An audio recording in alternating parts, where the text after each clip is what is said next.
Ladies and gentlemen, welcome to Hanging Rock Oval here.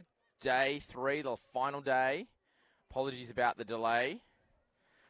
We have Hunter versus Sydney West.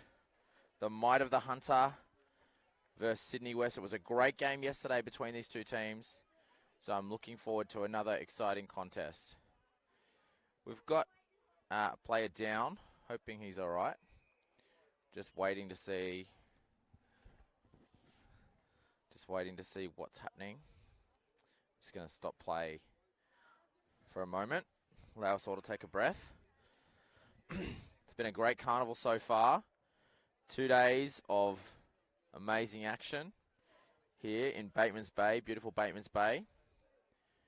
And we're looking forward to another great day here.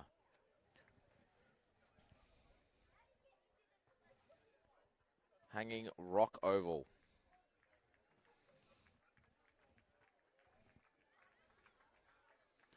Hoping that he's all right. I'm not exactly sure who that is. Looks a little bit like Reynolds Nutt from the Sydney West team. But we'll get that information to you as quickly as possible. I'm flying solo for the first game here, so you'll excuse any lack of special comments. We'll have some special comments coming to you for the next few games.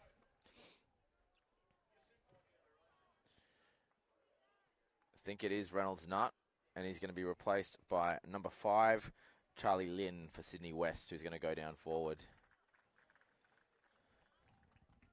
Kick comes out for Sydney West in their defensive zone. That is O'Neill trying to get the ball for Hunter. Ball comes free. A little bit of a contest there. Kick inside 50. That's a good effort there from number 7. That is Patel for Sydney West. Ball comes out now. Good skills there from the Hunter player. And again, well done though. Good defensive work from Sydney West. That is Burke for Hunter getting the ball inside 50. Sydney West holding strong here. Ball in dispute. Not sure he had it. Comes out, strong defensive work there from Sydney West. Hunter again getting the kick away, and looks like number 10 down there, but there's a chance. I think it's 18 Seddon. Can't quite get it through for Hunter, and it's going to be behind. He's been good, Nate Seddon, this carnival. He's kicked a number of goals for the Hunter team. Down at full forward. I guess Marshall now for Sydney West plays on looking for an option. Can't find anyone. Good pickup now from Sydney West. Bahara's a chance on the wing. He was good yesterday. Good handball from O'Neill. Ball goes inside 50, and that's a good mark taken there from, I think it's Dewar from Hunter. Kicks long. Inside. Seddon's down there. Can't take the mark. Ball is going to go out of bounds, I think. No, it's not. Here's Bahara. Had a pretty good carnival, Bahara. Here's Bonner. Another one who's had a very good carnival. He was excellent yesterday. Caught a number of games for Hunter, and he was everywhere, taking marks across half back.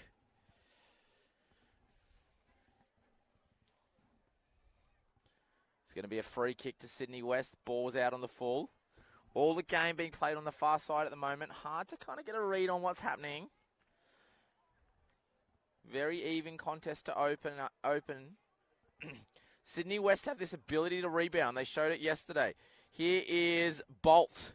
Bolt chasing the ball, but it's intercepted well by the Hunter player. Bahara nearly paid the mark.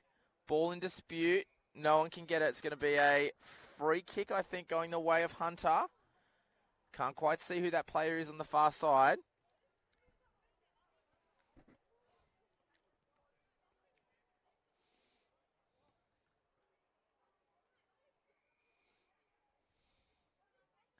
Good effort there, and the ball's going to be thrown in.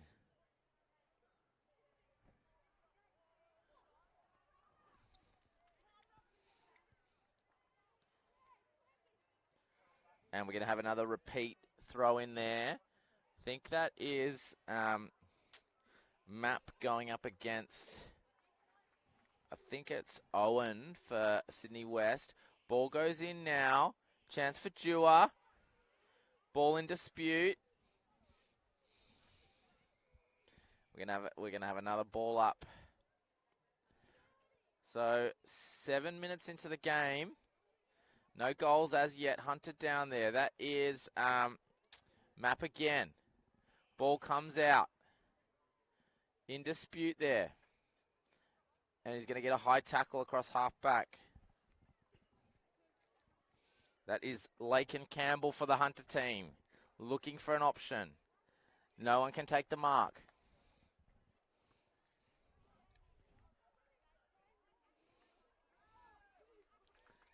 And mark's been taken there. That is Wildermuth for Hunter. Blake Wildermuth from Adamstown Public School. Good drop punt. Goes forward. But it's taken there by Connellan from Sydney West. He was good yesterday, and a great kick there to Bahara on the far side.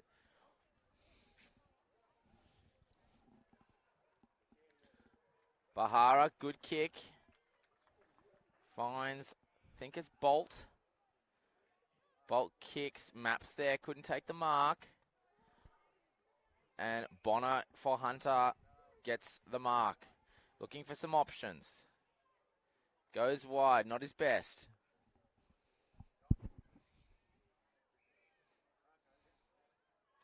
Mark taken, I think that is Lockie Burke for Hunter. Looking for an option. Mark's been paid to Sydney West, I think. No, it's been paid to Hunter. Wow. That's Bonner again. Gets the handball away. Getch now for Hunter. Goes forward. Can they get a goal? I think he was taken without the ball. He was. Wildermuth for Hunter. He's going to have a shot on goal, trying to kick the first goal of the game.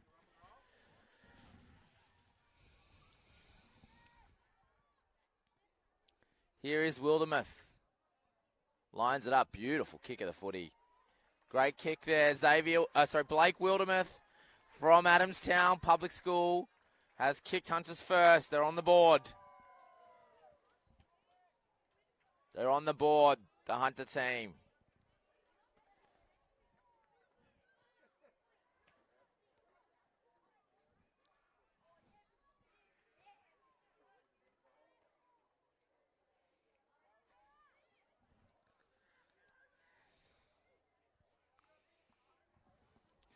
Going to have another play in the middle. It's going to be Map up against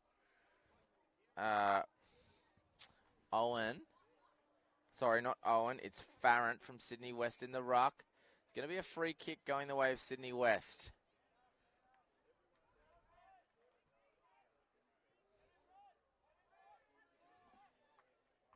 Number 8, I think that is Hamish Connellan. Kicks long towards Small. Couldn't take it over the back. Mattins there. Had a good day yesterday up forward. No one can take possession. Sweeps there too for Sydney West. Another clever forward. I think we're going to have another ball up. So all the game's been played on the far side of the ground. Nothing on the near side as yet. Well done. Good tap work from Farrant. Ball goes in. That is, I guess, Burke from Hunter gets the kick out. And Hunter have exited that. Excellent play there from the Hunter team. Campbell now. Kicks long. No one can take the mark. Wildermuth there.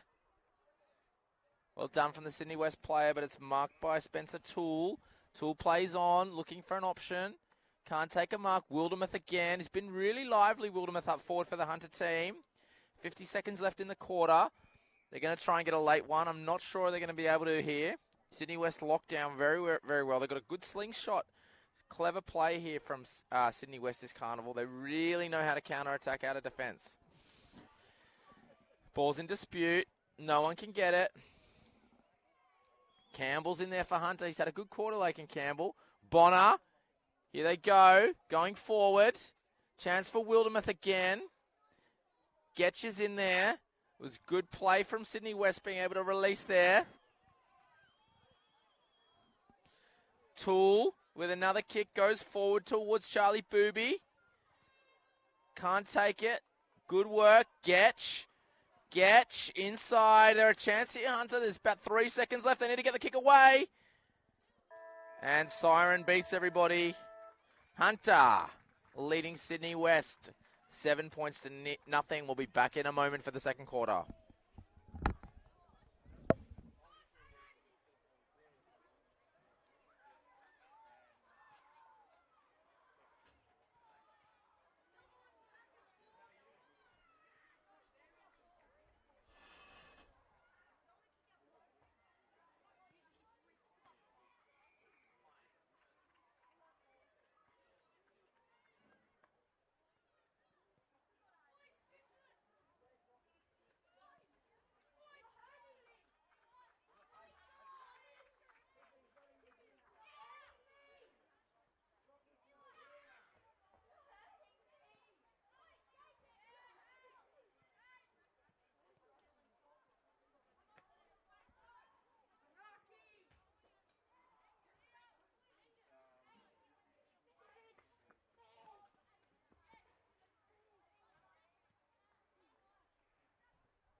We're back for the second quarter.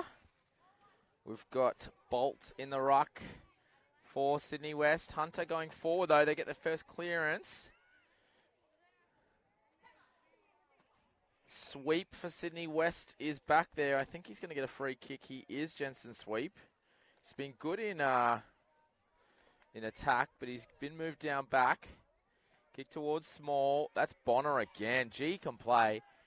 Bonner goes forward. Sweep with a good mark again. He's going to get another chance now to kick a little bit straighter perhaps this time. That's a better kick.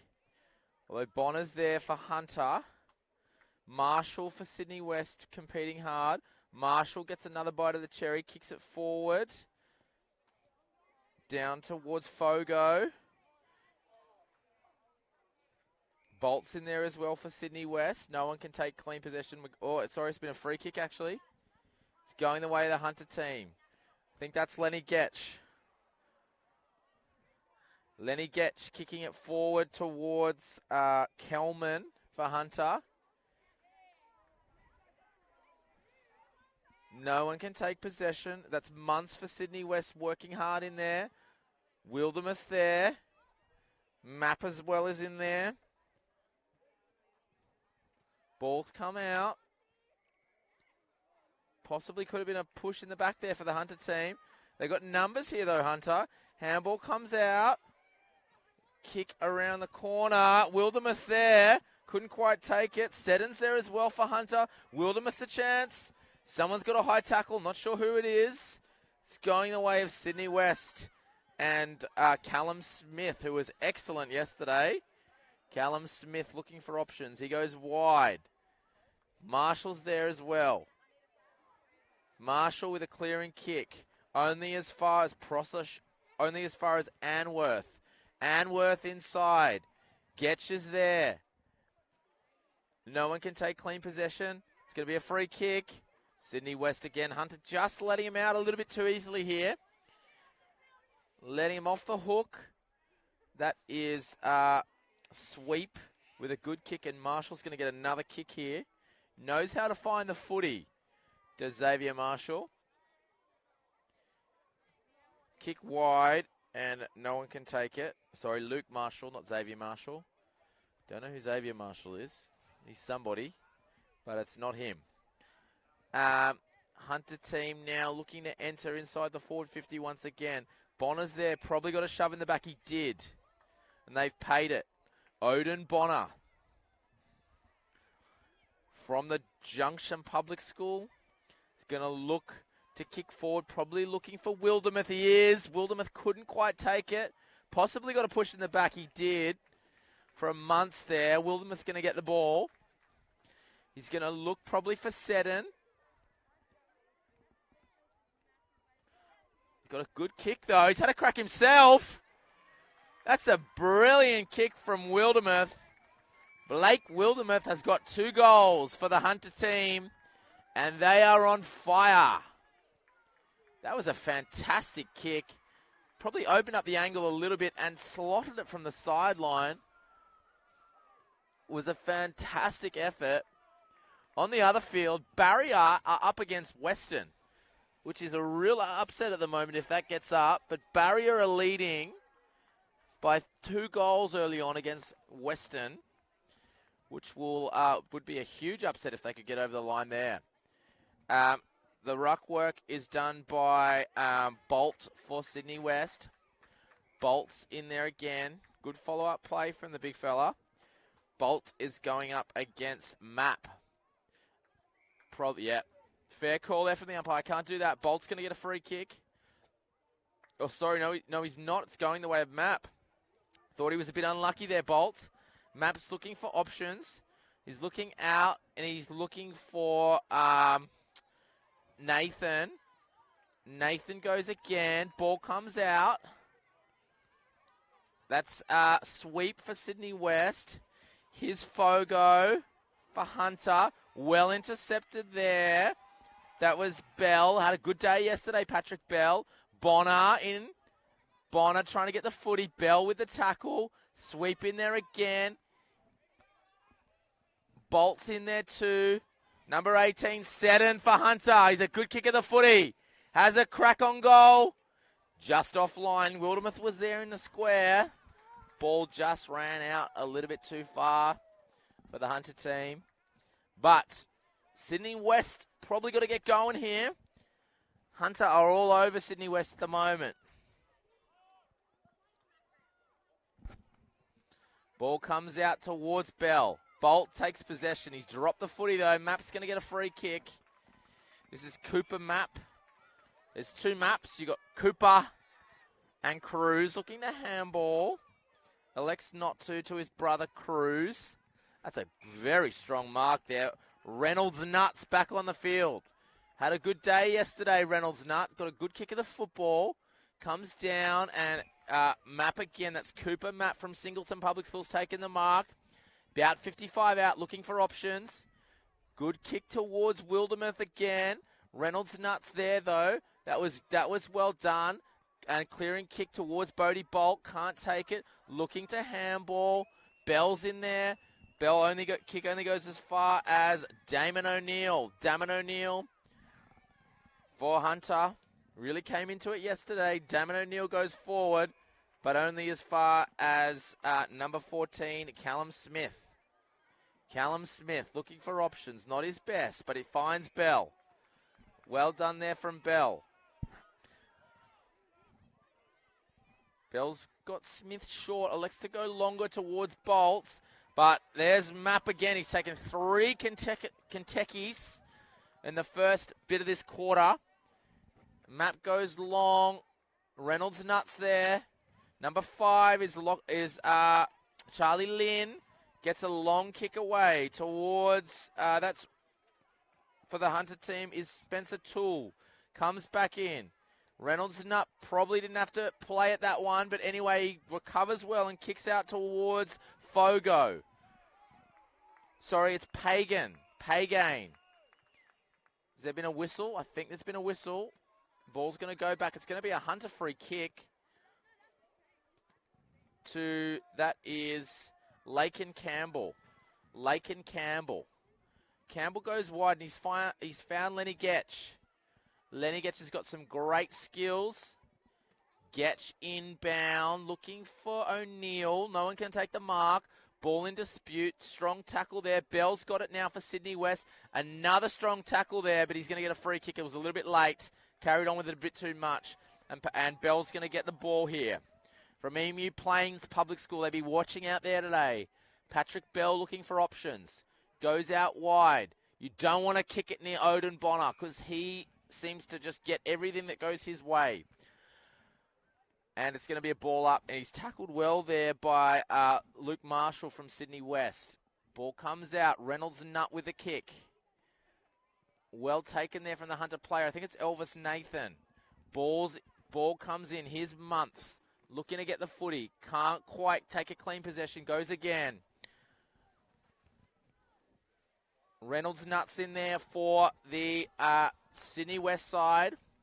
And they get it. They get an exit on the far wing.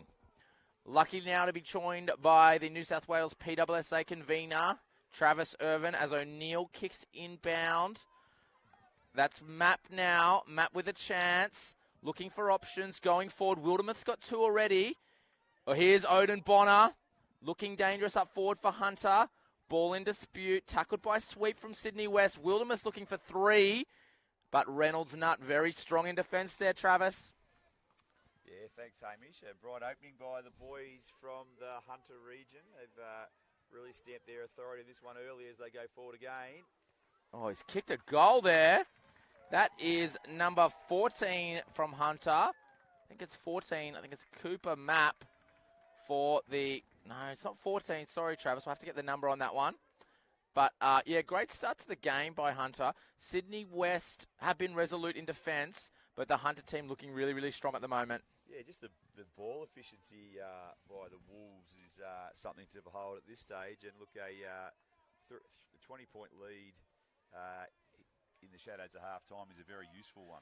Yep, minute left now. It's Bodie Bolt. Someone's ran into the square before they were meant to, so I think it's going to be a Sydney West free kick. It's going to go the way of Luke Marshall.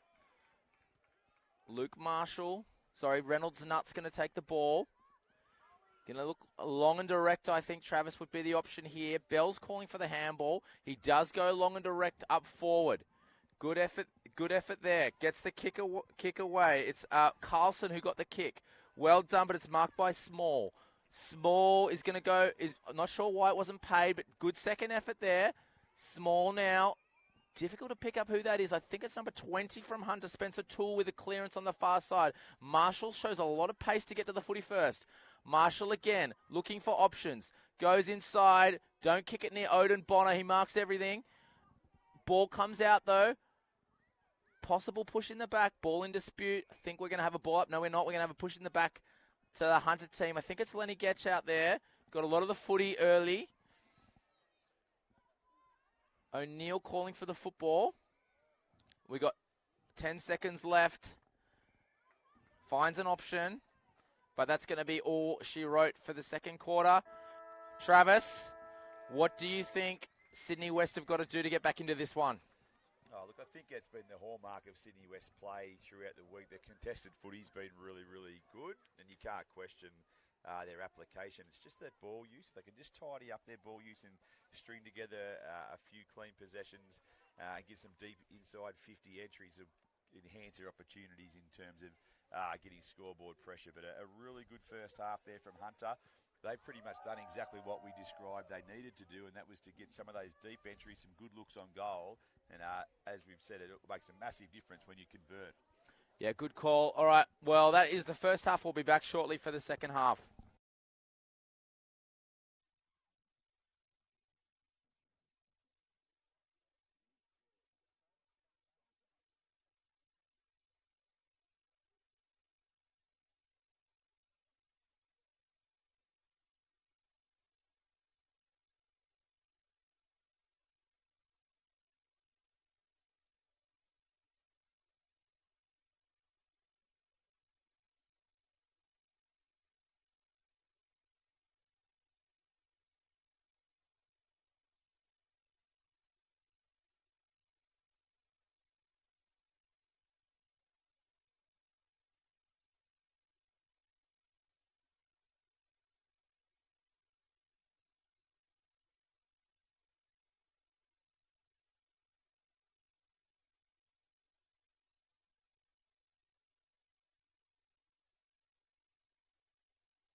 Sydney West.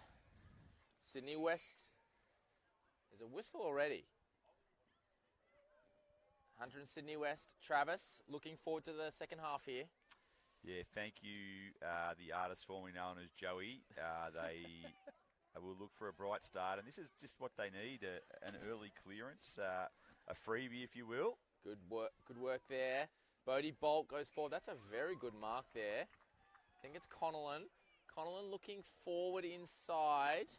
We've got pay gains there as well. Going to get a free kick going the way of the Hunter team. Laken Campbell, who's had a strong start to this game. Looking for options. That's a great kick. He finds Bonner. This young man's been very impressive. Travis had a great carnival. Odin Bonner. Out towards, that's Elvis Nathan, but only as far as Reynolds Nutt, who has been very strong in defence all week for Sydney West. Looking for options. Looks towards Small. Small's there, couldn't take it. Sweeps out the back. Kick away there from Hunter towards Nathan. Nathan couldn't take it. Reynolds Nutt's in there. Marshall now for Sydney West, looking to take clean possession of the ball, but he can't. Ball's locked in there with a good tackle there from Connellan from Sydney West, and it's going to be a ball up. This next goal is absolutely vital in this game, Joey. I'm sure for the good of the match, we would be barracking for a goal from the Sky Blues. Yep, they have found a way, Sydney West, all week to get back into games, to get goals at crucial times. Not quite sure about that tackle yet. I think it's going to be a free kick there, and rightfully so. It was a good effort there from the Sydney West player.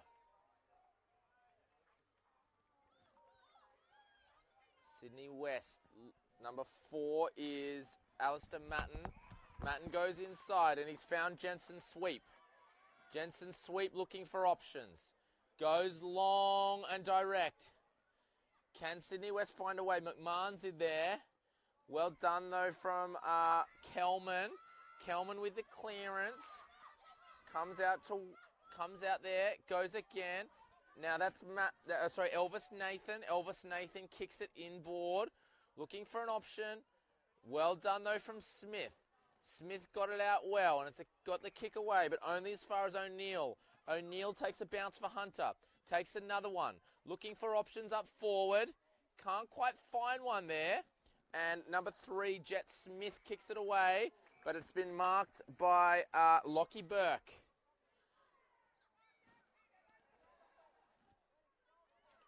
Lockie Burke for the Hunter team. Kicking it forward now. Great mark. Reynolds Nutt again. Another contested mark there from Fraser Reynolds Nutt. Long kick out. Can't quite string together any fluent play here, Sydney West. Credit to Hunter for how they're attacking the ball. Ball goes forward now through Anforth. Anforth goes wide to Jet Dewar. Dewar looking for an option. Smith's in there for Sydney West. Ball comes off the ground. Strong play there from Bolt, but Hunter get the footy. And gets Smith again. A lot of headgear from the Sydney West team. Tough to see who's who. But that was good play. And a shot on goal there. I think that was Spencer Toole from Hunter. Couldn't quite get that final kick away to get the goal. Sydney West working hard, but Hunter just showing their class at times here. Reynolds Nutt's going to play on. McMahon's on here. Elects not to, or does go to McMahon in the end. Couldn't take the mark though. Here's Toole. Second bite of the cherry. Goes forward. Reynolds Nutt's there. Anforth's there. Set in as well. Can't take it. Here's Toole. Toole with a shot on goal. Kick to goal for Hunter. Spencer Toole gets his goal. Well done to the Hunter team. Good bit of play there. Put the pressure on Sydney West. And they were good enough to finish it off in the end.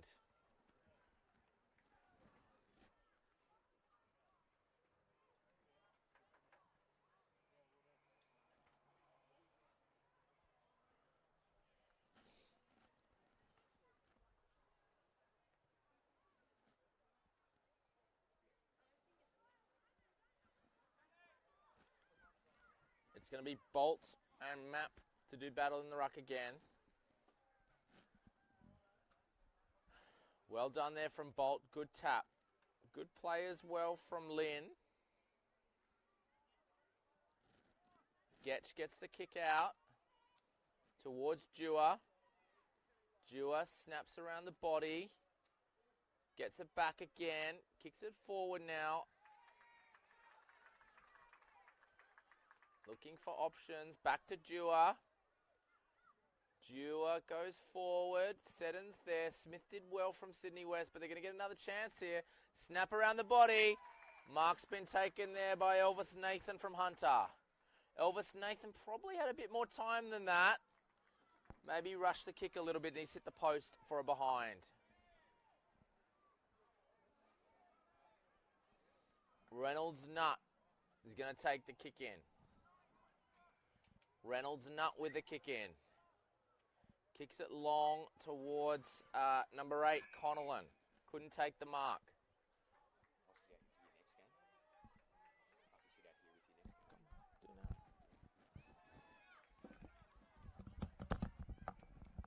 All right, we are lucky to have the manager of the South Coast team here joining me in commentary for the second half, Andrew Mewburn.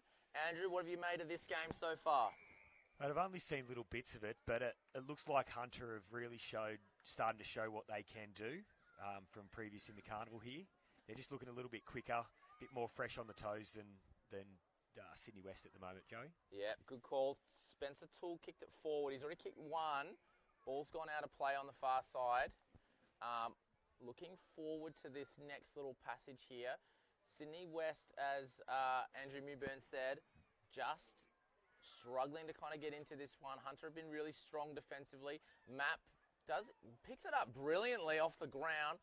Couldn't quite get it towards the goal. It goes across the face. It's going to be a boundary line throw in. The old kick across the face. What do you think the message is going to be? We've got 3 minutes left. What do you think the Hunter coach, Justin Springs, would be telling the boys? I'd be telling his boys that they're doing an absolutely amazing job keeping the ball down in their 50, in their attacking 50, and he'd want to keep them holding their structure like they are right now, and to keep just being that one kick behind the play, so when it comes out, they can send it straight back in. Yeah, good call. Bonner's in there for Hunter. That is Lenny Getch, who's had a really good game. Here's Bonner. Getch is going to get the free kick. He's going to look for some options. Goes towards Bonner. Bahara's there. That's a strong mark, though, taken by O'Neill. O'Neill for Hunter. He's about 40 out. Goes the barrel. Possibly not the best option there, but it could work. Good kick in defence, though, from Bolt. O'Neill's got it. He's got it back. He's going to have another shot at goal. He goes another barrel. And it's bounced through for a behind Reynolds Nutt, seeing it over the line there. What's your thoughts on the barrel, Andrew? Is it a good option, or would you have gone the drop punt there? No, I'm thinking drop punt to the top of the goal square there. Put it in somewhere dangerous. Let someone in there try and get their hands to it. If it comes to the ground, you're still really close to the goal there. Good kick out from Reynolds Nutt. Bahara couldn't take it. Handball out from O'Neill. Bolt's in there too. Got the handball out. Marshall for Sydney West couldn't take possession. He'll have another crack. O'Neill's having a good quarter here for Hunter. Ball coming out. Map. He moves. Gets at ground level very, very well for a taller guy. Cross half back is Toole again. Toole. That's Marshall for Sydney West. Kicks it forward.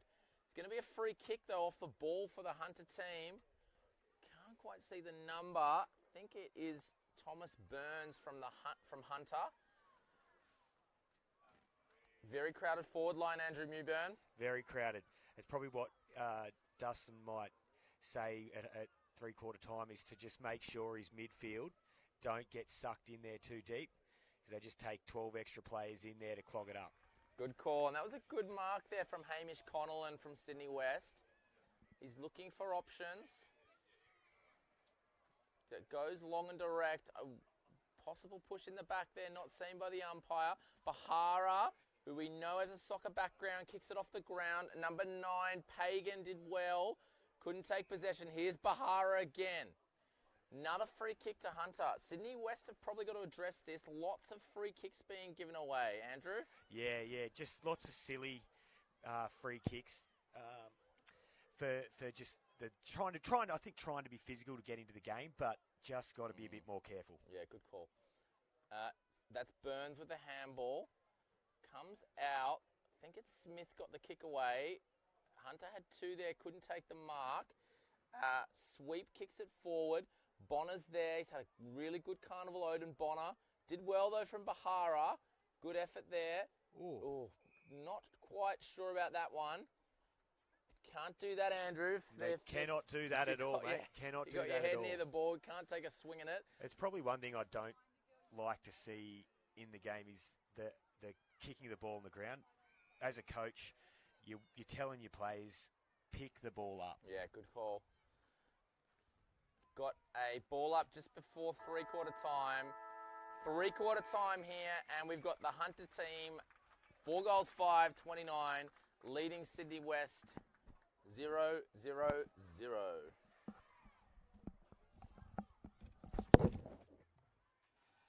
he's in his element here. How about those special comments? They work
better. Sydney West versus Hunter. Just looking ahead for today, Riverina and Polding on next, Andrew. That will be an absolute cracker. It is going to be an absolute cracker. It might actually be that we see the two strongest teams not seeing the two strongest team is in the carnival in the final. Good call. Map gets it out now. Dewar takes the mark. Looking for options. He plays on, tries to take on Muntz. Muntz is good defensively, but he does find a player there. Can't quite see the number, but he kicks forward. Wildermuth's got 2 already. Looking for another one. There's Wildermuth at the back. Connellan did well. Bahara, who is showing some incredible soccer skills at times, kicks it out towards Smith. That is Fogo in there for Sydney West. Bonner's got the footy. Someone's been penalised. It's the Hunter team. And Smith now, Callum Smith, who's had a fantastic carnival. Callum Smith has got the ball.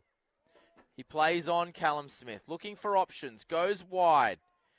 Finds Bahara.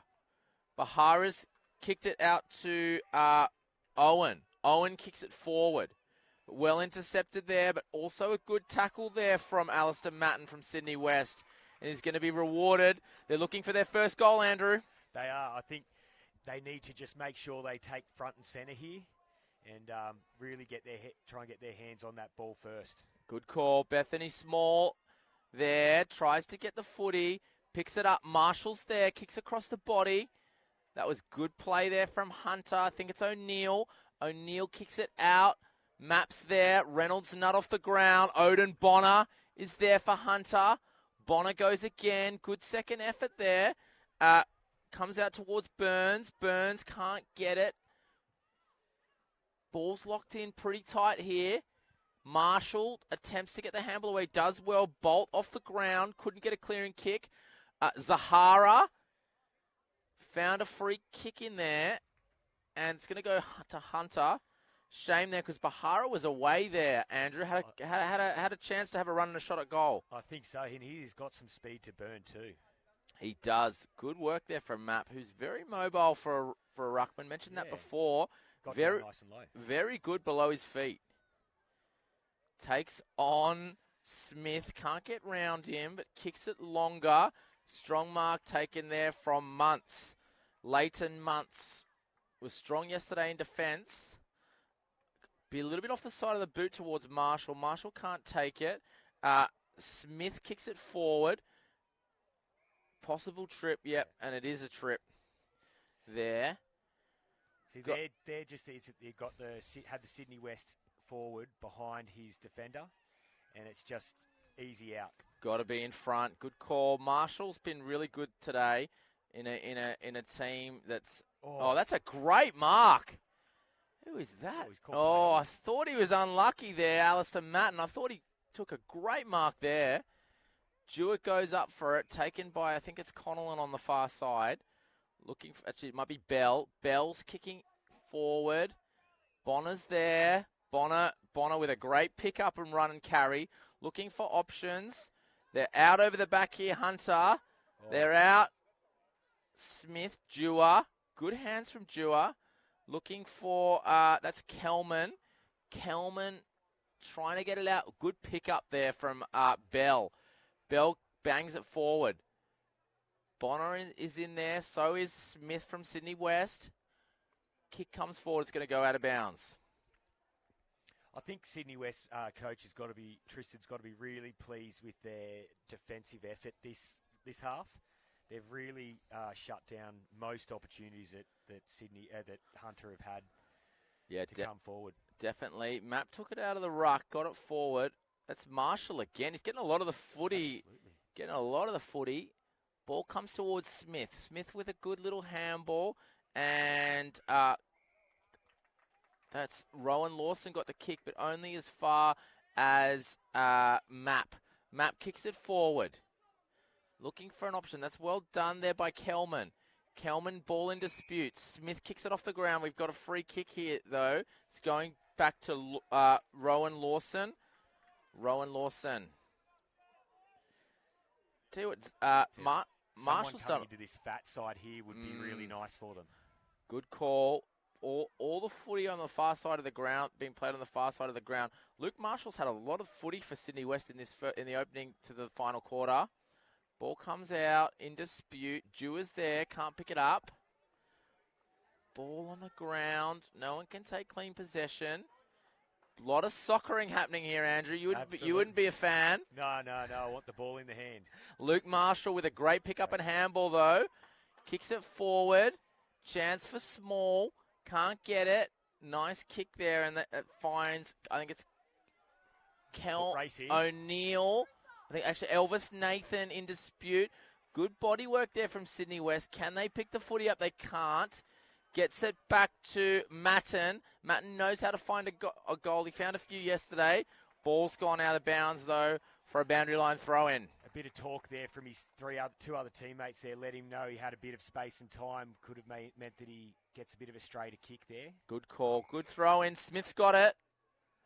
A little bit stiff there, Smith. I thought he was going to have a shot on goal. Ball's going to be thrown back in. Sydney West would love a goal here, Andrew. Love a goal. Love a goal. See, one goal, we could quickly see two more. Bolt does the ruck work. Does the tap. Ball in dispute on the ground. No one can get it out here. There's a lot. It must be nearly every player in the back 50. Who else but Odin Bonner gets the clearance? Marshall again getting a lot of footy. Ball in dispute. Smith's there. Owen's there.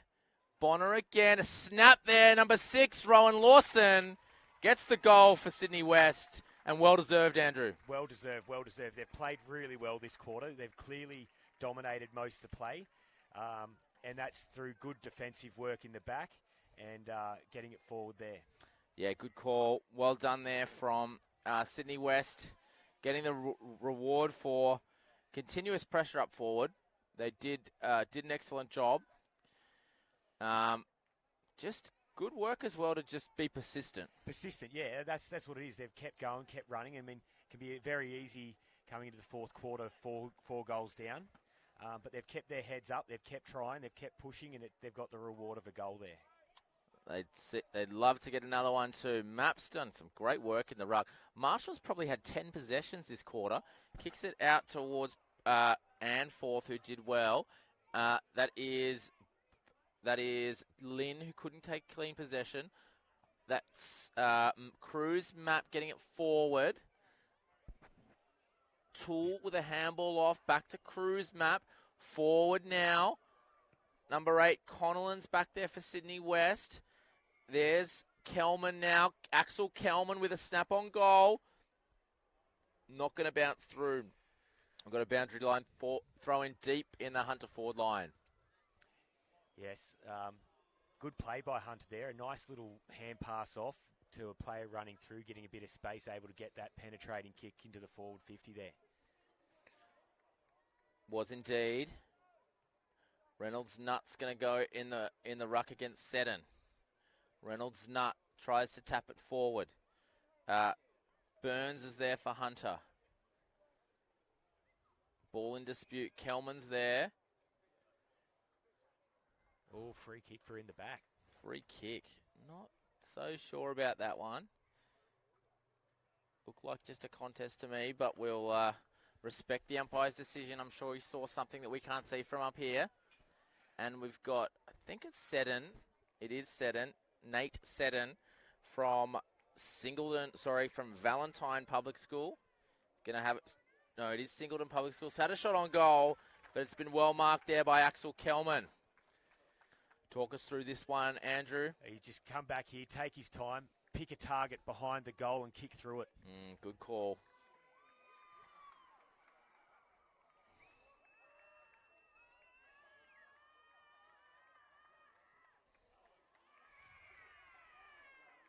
It's come off the side of the boot there. Did come off the side of the boot. Probably be a little bit disappointed with that one, but that's okay. Making mistakes is part of playing footy.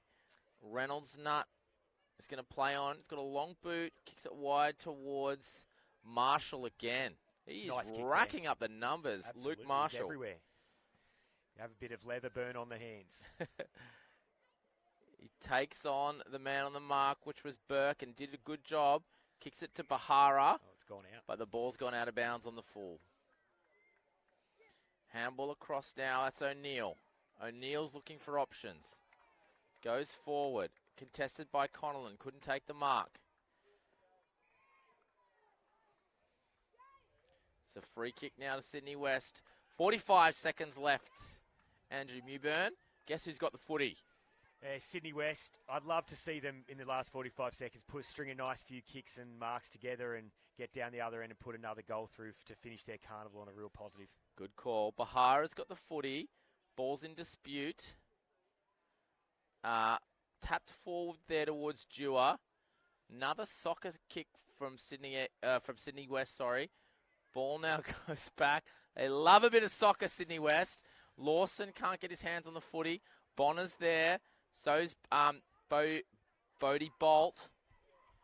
10 seconds to go. I don't think we're going to have any further scores in this game, although Hunter want to make a lie out of me, but it's going to be all locked up.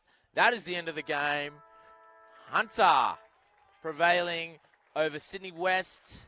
Andrew, footy's the winner on the day. Footy is the winner on the day, but there will be definitely a happy set of Hunter players and Hunter managers to finish the carnival with a nice win. It's always good to go home with a win. Thanks, Andrew. Great to have you with us today. Who's going to be joining us a bit later in the commentary box. But for now, we're going to get ready for the Polding and Riverina game, the semi-final, to see who will play the winner of Sydney East and the combined independent schools in the final. Can't wait. Thanks, Andrew. Thanks, Joey. Looking forward to that game.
Semi-final.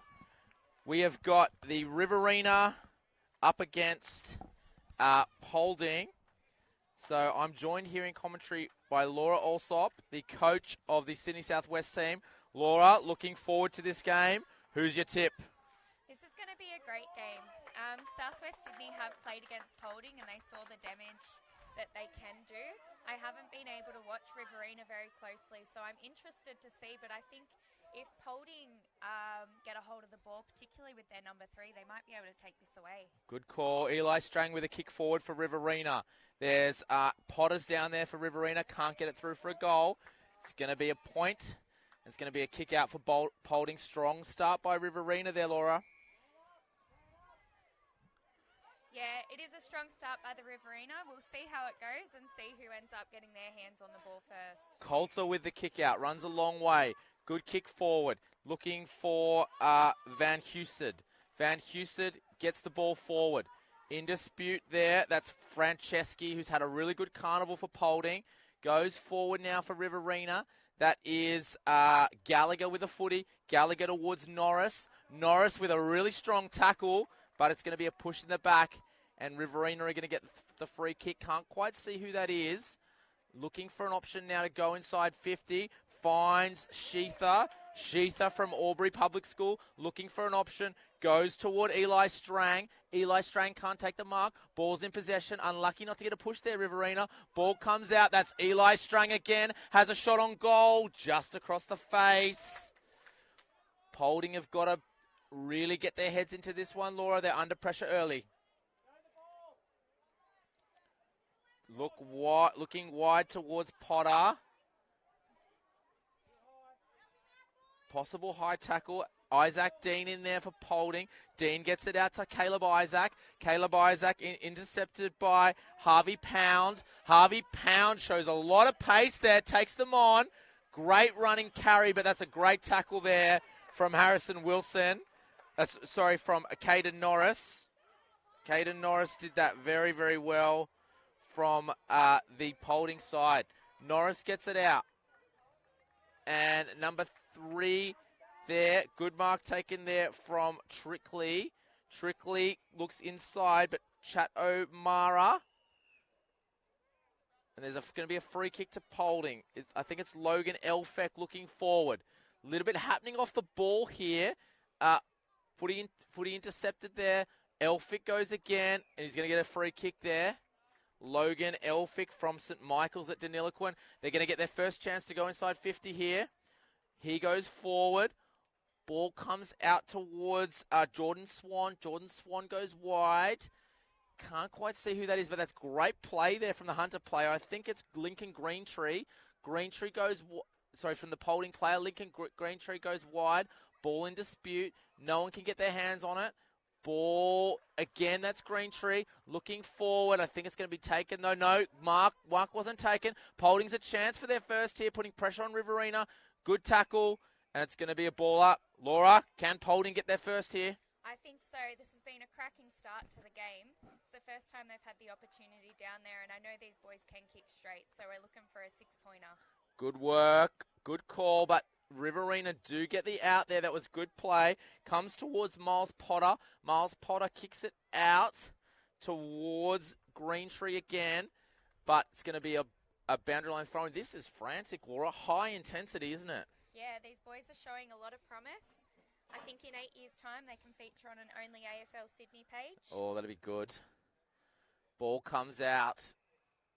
Kicks forward. That is a good leap. I think it's Eli Strang. Gets the beautiful handball out.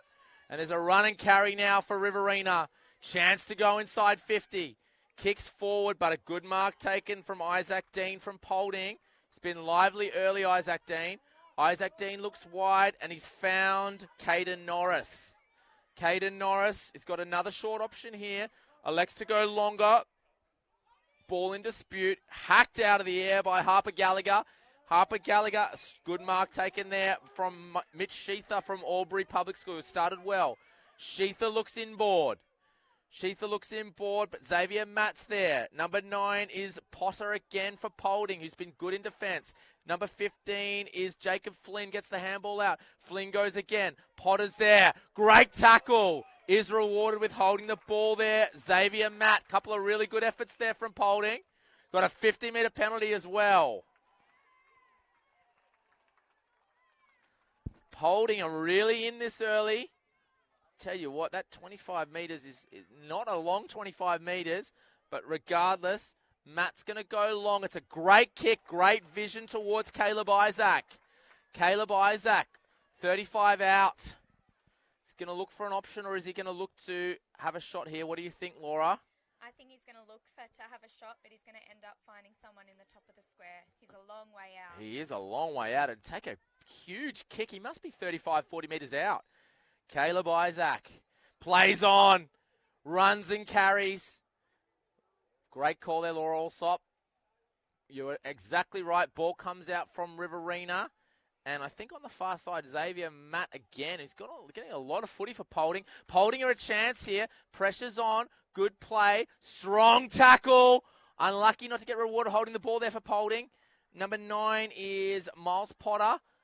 Ball's coming out. I think Oh, that is great run and carry, but the ball has gone over the boundary line there. And it's going to be a boundary line throw in. I think it's really important for Polding to set up along that forward 50 to lock that in and get that goal because they're working so hard to get it down there. Walsh for Polding. Couldn't get it out. Creamer's there too for... That's Matt again. He must have had 4 or 5 touches early. Ball goes in board. A lot of Packer players on the far side. Can't quite make out who they are. Possible in the back from Riverina. Strong there from Riverina, but possibly not the right option. And Caleb Isaac from Polding's got the footy. Wonder if he'll do what he did last time and try and go long, or if he'll look for a shorter option. He looks shorter, but it's a strong mark taken there from Mason Carey from Riverina. He's taken them on. He's caught. He's gone. Polding are going to have a shot on goal here. I think it's Caleb Francesi. Caleb Francesi from St. James at Benora Point. He's going to have a chance, about 30 out. Clear shot on goal. Goes back.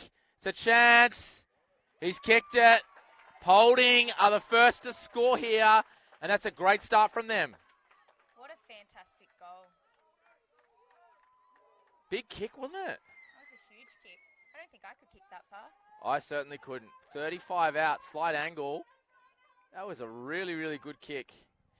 Now, Laura, Jason Winning, coach of Polding, been coaching the team for 25 years, has yet to make a final. Could this be their day? I think it could be. There's a lot of intensity, and in this back half of this quarter, it's just been down in Polding's end, so it's theirs for the taking. It is Riverina caught there, but a good pressure there. That was well done from Oliver Carey, the ruckman. Carey's going against, I think it's Tricky from Polding. At number 3 again, Xavier Matt. Must have had 8 possessions in the first quarter here. Number 1, Ollie Murray, can't get it forward. Good second effort, strong tackle. And it's going to be a ball up with Charlie Coulter there. Had the footy for Riverina, couldn't quite get it out. I think it's Luke Welsh doing the ruck work for Polding. That's Matt again. He is racking up the touches. Riverina need to watch out for him. 21 is Elphick. Elphick goes forward. No one can take it. Elphick's going to have another crack at this. Ball goes out. Number 2, Norris for Polding was good. Riverina have got to get going here a little bit. I think they might be a little bit shell-shocked by this Polding team. Footy goes forward now. They're on now. Strang's there. Couldn't take it. Welsh is there as well. Strang with another effort.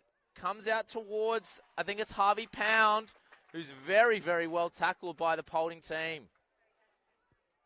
Minute and a half left. Riverina love a goal, Laura. Ball there for number 8, which is Harper Gallagher. Ball comes out, and it's well taken there. Minute and 20. Ball comes to Ryan Johnstone. Johnstone goes wide to Chet O'Mara. Chet O'Mara goes wide. Ball, that's a lovely pick up there from Harrison Wilson. Wilson goes forward. Wilson goes forward. Oh, he's in trouble. Xavier Matt gets caught holding the ball. And it's going to be Eli Strang from the Riverina. He kicks a long ball, Eli Strang, but I wouldn't have thought he could get the distance here, Laura. With 50 seconds left, Polding's just going to have to hold their line.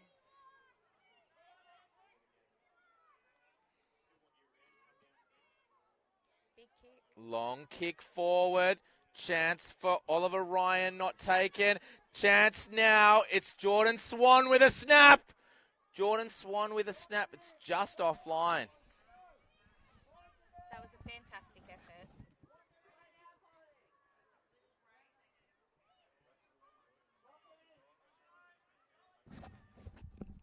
Number 12, Jack Rogers with a kick out to Polding. He goes short and finds a player on the boundary. 7 seconds left. Polding are going to be stoked with this opening quarter. 6-1 against Riverina. Siren goes. Laura, what'd you make of the first quarter? I thought that was a fantastic start to this game. Polding really wrestled back the momentum that Riverina took up early, and they've just put in such a fight. So it'll be interesting to see how Riverina come out in this next quarter. Great call. Looking forward to the second quarter. We'll be back in a moment.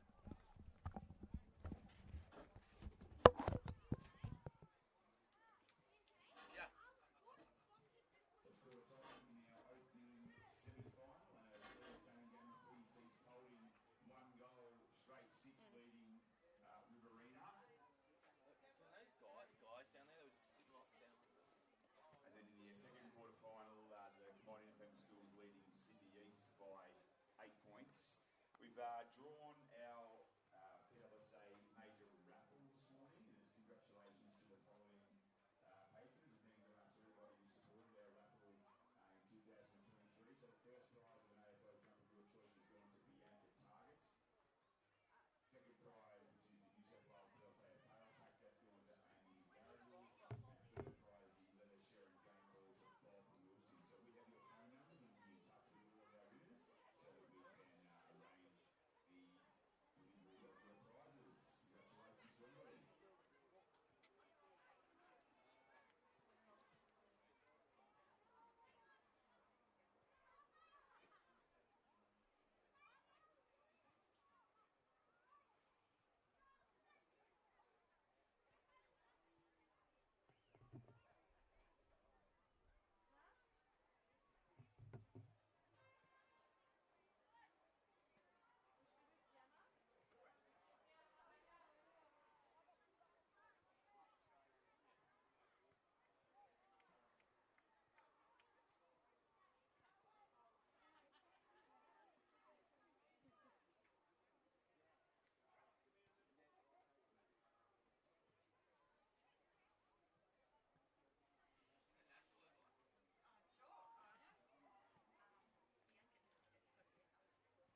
Yeah, I'd say so. Yeah, it's alright. It's a good game.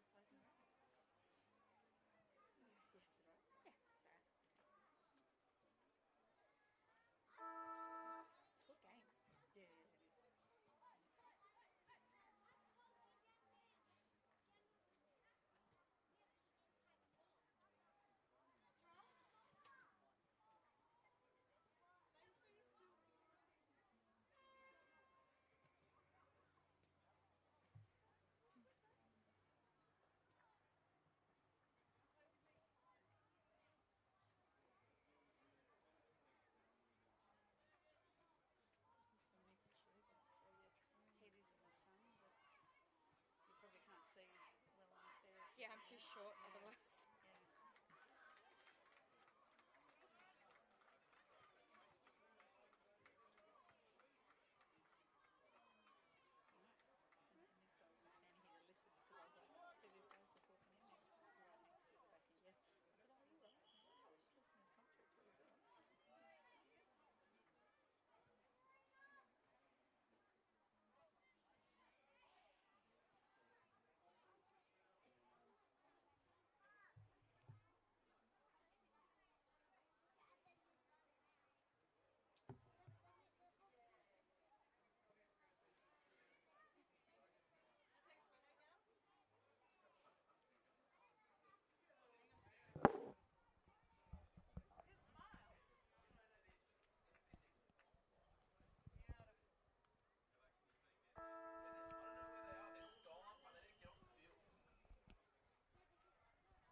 Boys, get off the field.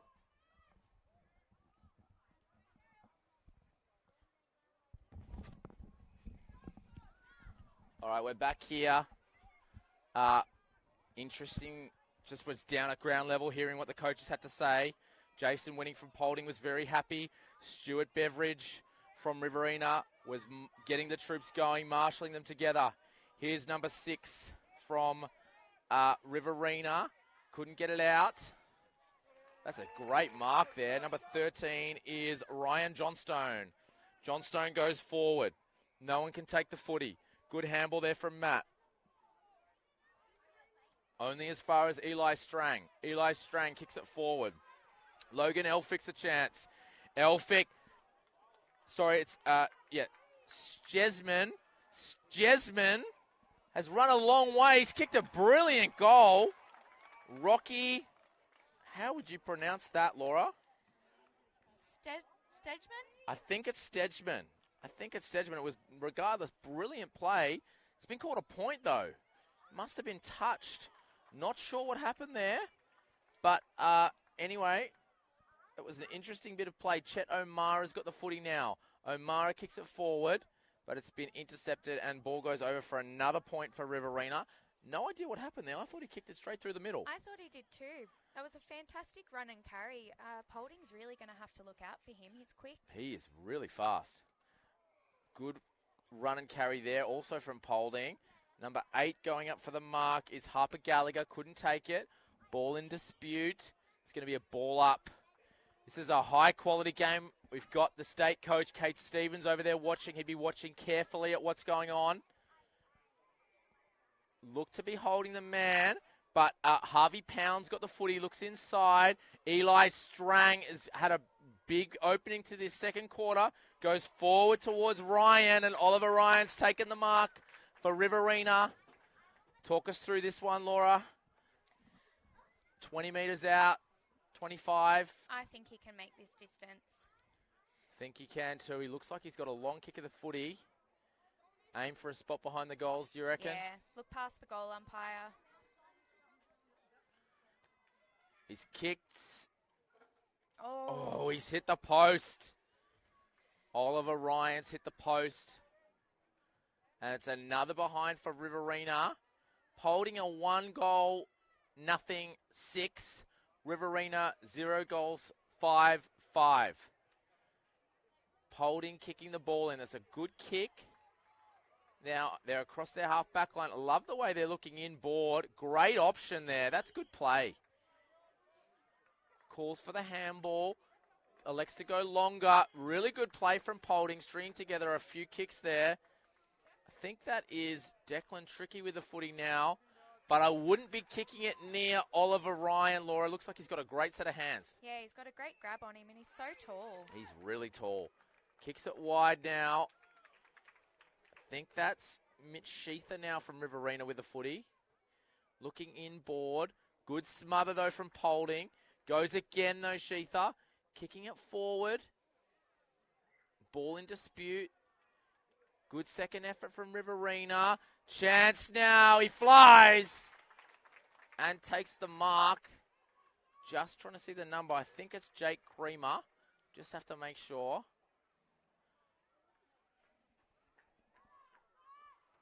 Maybe it's can't quite see the number. We'll have to get it to you in a moment. Laura, they'd want to kick this one. Yeah, it's really important that they start converting some of these behinds because the number of behinds shows that the ball's there. He's done it. Kicked a goal. Very, very good kick there, the footy. Straight through the middle for Riverina. And they get there first. And I think it's Alex Giddings from Hay Public School there with the goal for Riverina. That was great for the Riverina. It was really important. They really deserved that goal. They did. They started really strong in the first 5 minutes. I think Coach Beveridge would have given them a right fire up at quarter time, and it looks like it's paying dividends at the moment. We've got Elphick for Polding in the ruck, but the clearance is O'Mara. That's a lovely mark there. Very, very good mark there from Polding. It's really hard to track that back on the flight like that. So Yeah, it he's is. done a great job. That was Strongman from Polding with a great mark in the back line. Ball goes forward. Now Polding's a chance here. Rouvry. Can he pick it up? He does pick it up. Great speed there. Looking inside. Good effort. Great pickup now from Murray. Murray kicks it forward. Looking towards gets Elphick again. Looks inside. Polding got numbers here if they can get over the back. Can't quite get it to Gallagher. Gallagher's in. Ball in dispute at the back. Good defensive play. Gallagher's there. He's a chance. Uses his body well. It's shoot from Polding. Shoot from Polding locks it in. It's going to be a ball up. Good defense there from number 13 for Riverina, Ryan Johnson. He saved that goal, Laura. Yeah, that was a 2-on-1 there, so he's done a fantastic job to stop that. Elphick for Polding goes up. Ball comes out, but only a behind there. Good effort. from Angus Henderson from Polding, but it's going to be a kick in now. Kick comes from John Stone from Riverina. Goes out towards Oliver Ryan. That is Eli Strang, who has got a really, really good turn of speed. Gets it towards Sheether. Sheether can't pick it up. Good effort there. I think it's Caleb Isaac. Ball's in dispute. Goes forward now towards Miles Porter. Miles Porter, but I think it's Sheether at the back. He's a chance. He's going to run it in. Have a shot on goal. And it's going to be a goal now. Alex Giddens from Riverina converts that one. And that's 2 in a row, Laura. Yeah, I definitely think they might have got a bit of a fired-up speech at quarter time because they've come out here very hot. They really, really have. I wonder what coach Jason from Polding, Jason Winning from Polding, is going to be looking at the board over there. He's a very wily coach, Laura, 25 years of experience. He's going to want to try and turn this around pretty quick because Riverina right ahead of this one. Score update in the other game is the combined independent schools leading Sydney East 12 points to 3. Ball goes in now. Welsh has been moved to the ruck. Ball in dispute now. Matt needs to get involved from Polding, but that's good work there from Duff from Riverina. Duff goes forward. Sheether's there again. He's been very lively, Sheether. That's a lovely pick up there from Wilson. Wilson kicks it forward. Again, ball in dispute. It's another goal. Alex Giddings has got 3 1/4, and he has turned the game here for Riverina. That's his 3rd goal. Just waiting on the decision. It is a goal. It's been confirmed. Well done there, Alex Giddings. Great positional play. Laura, Polding have got to stop this pretty quick. Yeah, they do. They really need to start marking up man on man and not letting it out of that centre. The centre clearances are really doing the damage for them. Couldn't agree more. It's 3 or 4 in a row there. Duff with that one from Riverina. They desperately need a clearance here, Polding. They love a goal before halftime to get them back into it. Ball in dispute. Good tackle. Pressure on. Nice play there. But it's O'Mara with a kick again. This half-forward line from Riverina. Sheether, Pound. Oh. Sheether kicks it well. And another mark from Oliver Ryan. He's taken about 3 overhead ones. Kicks it out. I think that's Harrison Wilson now. Wilson and Sheether and Pound are absolutely killing it up forward from Riverina. I think that's Sheether again with another kick. Sheether's looking inboard. Looking for options. Goes to the top of the square. They need a mark, Riverina. Can't get it. Polding have got to get it out of here. That is number 7, Chad O'Mara with a tackle. He's got a free kick for a high tackle. And he's going to have a shot at goal. About 20 out. Slight angle. This has been some quarter from Riverina, Laura. This has been such great footy. About 25, 30 out, slight angle, runs up to the man on the mark, kicks it. He's not going to quite get the distance. Alex Giddings wanted a mark there. He wanted 4 1/4, but couldn't take it. I think Polding would just be happy to kind of pull up stumps here and reassess at halftime. Play on now from the Polding team. Looking wide towards, I think it's Logan Elphick, or might be Luke Walsh. Kicking it inside there. This is Caleb Frances, who we haven't seen this quarter. He was very lively in the first. Ball comes out. Ball in dispute. Good effort there from Riverina. Number 8 in there is Harper Gallagher for Polding, but it's going to be a ball up. 40 seconds to go. I think both sides would be happy to go into the halftime break. Ball comes forward. Sheether again. He's had some quarter from Riverina. Elphick kicks it forward. Oliver Ryan. Sorry, the kick from Strang went to Oliver Ryan, and Oliver Ryan's going to have a shot on goal. Had a similar one from this distance before. Laura, let's see if he's learnt from this one. Slightly a little bit more of an angle. Last kick of the quarter. Oliver Ryan. He'd love to kick this one. Just offline again. Keeps Polding in it, but what a quarter from Riverina. Alex Giddins has been an absolute excitement machine in this quarter. What an asset to the Riverina's forward line. Couldn't agree more. Sheether, Wilson, and Giddings turned that game up forward for Riverina, and some fantastic play as well from O'Mara up there. It is halftime. We'll be back with the second half with Riverina leading Polding 25 points to 7.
All right.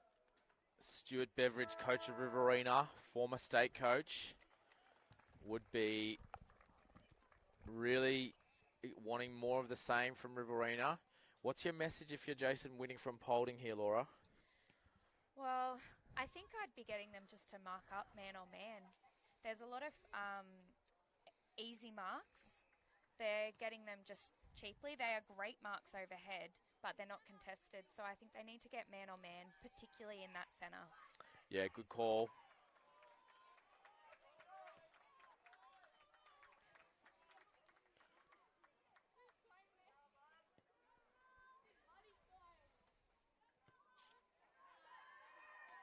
Probably the first 5 minutes, I'd say, are really important here as well. Riverina look fired up.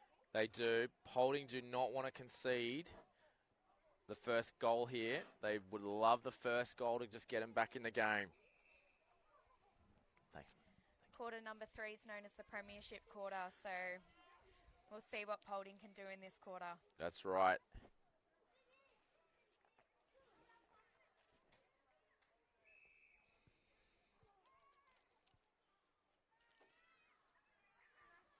And we're nearly ready to go. Score update in the other game. The Combined Independent Schools 13, leading Sydney North 3. All right. We've got Creamer in the ruck. Ball comes out for Polding. A good pickup. I can't quite see who that is, but that was a fantastic pickup. But a good mark there from Declan Tricky from St. Catherine's at Singleton. Tricky kicks it long towards... Oh, great mark! Caden Norris, what a mark. Showed incredible courage there. Kicks it out towards Caleb Isaac. Strong tackle. It's going to be a ball up. Strong tackle there from Eli Strang. Did well though, Caleb Isaac. Luke Welsh in the ruck for Polding. Good tap. Wouldn't be tapping it near Eli Strang though. Ball comes, trying to get the ball forward. Been rewarded there, Polding, with a good tackle. That's Caleb Isaac again. Looking for a player. Franceschi's leading. That's who we'll be looking for. He goes a little bit longer though. Good effort there from Logan Elphick. Ball in dispute. That is Rouvry getting the ball forward for Polding. Franceschi kicks it across the body. Can't quite get it to the goal square. And it's going to be a boundary line throw in. It's really important for Polding to set up and lock it in here now they've got it down their end. Couldn't agree more. They have to be the first to score here, Polding. They need a goal. They're still right in it, but they need to be the first goal, the first one to score a goal. Boundary line throwing goes. Ball in. Franceschi's got it. Locks it in well. No prior opportunity. Ball goes up. Elphick does the ruck work for Polding. A lot of players around the footy. And it's going to be another ball up. Good defence here from Riverina. Polding would love a goal. Elphick again does the ruck work for Polding. Good job by Franceschi. Kick across the body from Elphick. Oh, great pickup on the line. I don't know. Is that Strang down there? Great pickup. That is a fantastic bit of play. And finds Pound. Pound kicks it back towards, out on the full. Good decision by the boundary umpire. And it's going to be Xavier Matt for Polding. Matt was very active in the first quarter, but couldn't quite see him in the second. Ball goes forward again. Norris is there for Polding. Can't pick up the ball. Norris with a great second effort. Possible trip. Cross the body goes Van Husted. Ball goes out on the full though, and it's going to be a kick to Riverina. Plays on. Good chase. Kick goes forward. Mark not taken. Want to be clean here, Riverina. A lot of Polding players. That is Isaac in there. Shot on goal. Goes out again. So they've got it down there, Laura. They just can't get the chocolates. Yeah, they really need to make sure that they're capitalising on all this ball down their end. They do. They can't let Riverina rebound and score. They've got to be the first to get this goal here. Boundary line throwing was a little bit short. Great pick up there. And that's Caleb Isaac again, who's looking very dangerous for Polding. Franceschi takes possession. Possible sling tackle there. Not paid by the umpire. Harvey Pound's got the footy now. Can't pick it up. Good tackle there on Caden Norris. And it's going to be a ball up. It's been some really hard tackles from the Riverina boys. They're fighting really hard down there. They certainly are. Ball goes up. Well done there from, I think it's Van Husted, but it's a good mark taken. That is, can't quite see the number, but a good kick. Gets it back too. Good pace. I think it might be Powell's, number 12. Ball goes out of bounds on the far side, but he's doing some really good things down there for Riverina. Be 13 actually, Johnstone.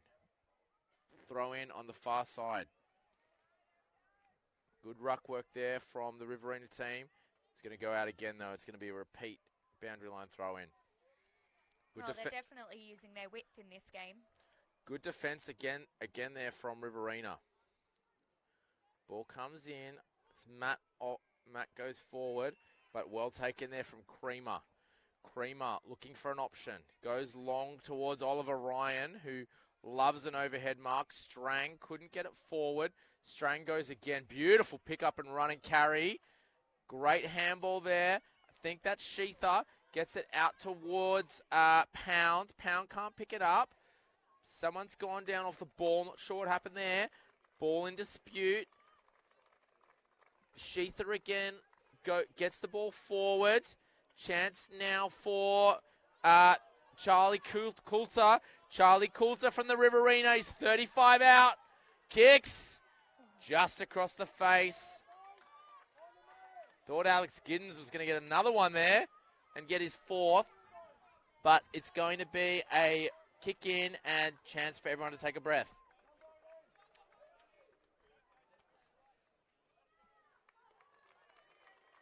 Riverina so good on that counter-attack, aren't they, Laura? Yeah, they really are. And the run and carry from a number of the boys is just fantastic. Good kick in. Couldn't take the mark was Nankaro, but a chance now for Chet O'Mara. Chet O'Mara's kicked a goal. And Riverina have kicked their fifth goal of the game.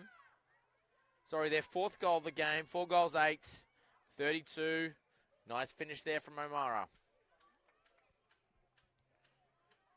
Riverina pulling ahead of this game, Laura. Polding probably had to be first to score there. But they definitely need the next one now. Yeah, Riverina just have a hunger, don't they? Mm-hmm. Very fast around the football, aren't they? Wonder if Polding will put their heads down now. O'Mara gets the footy out of the middle. We've got, I think it's Swan on the far side. Kicks the ball down there towards Polding. Zimmel. Got a free kick there. Not sure exactly what that was for. I think it's Eli Strang goes forward. Players there. Giddens will want another one. Ball comes now to Isaac Dean. Gets a good kick away. Dean kicks it to Zimri. Zimri did some good play there. Polding got to take possession here, though.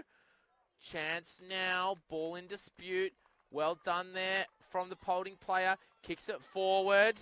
Good pace shown there from Caden Norris, who's done some really good things. But Creamer was there. Ball comes in towards Strongman. Chance now for Stedman. Stedman, he's kicked a goal.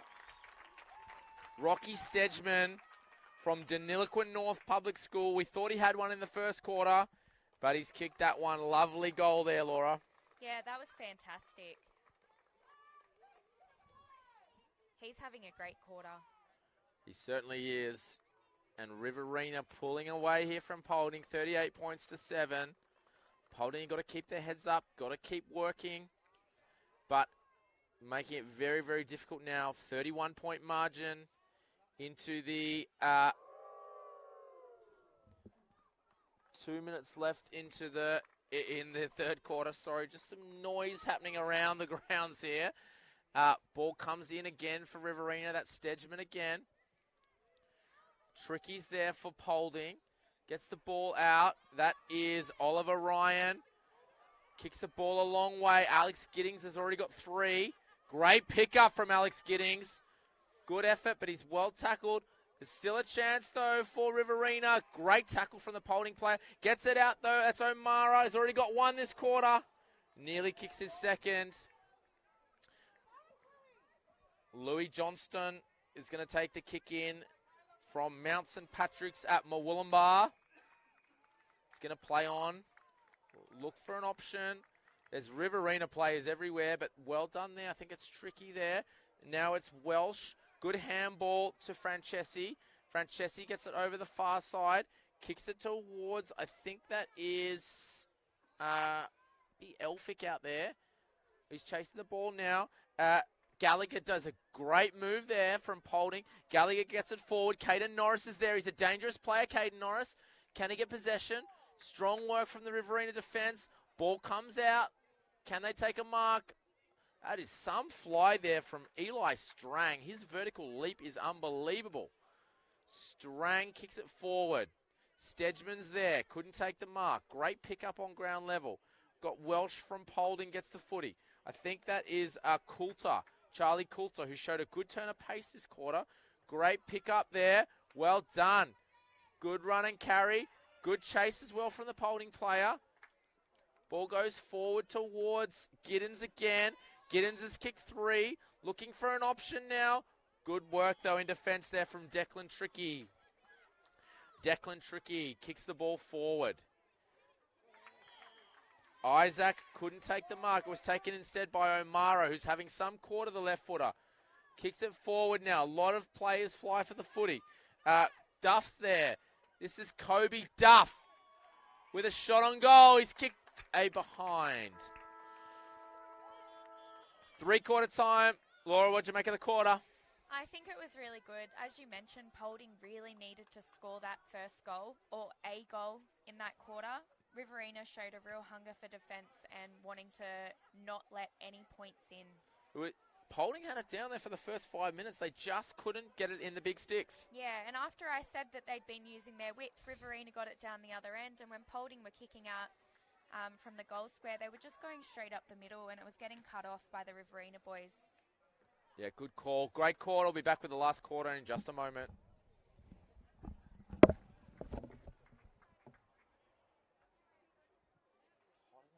When do you play? 12? 12. Who are you playing? We are playing Barrier. Come on. You should beat them. You beat them easy. Well, we should have had 2 wins already. Football, honestly.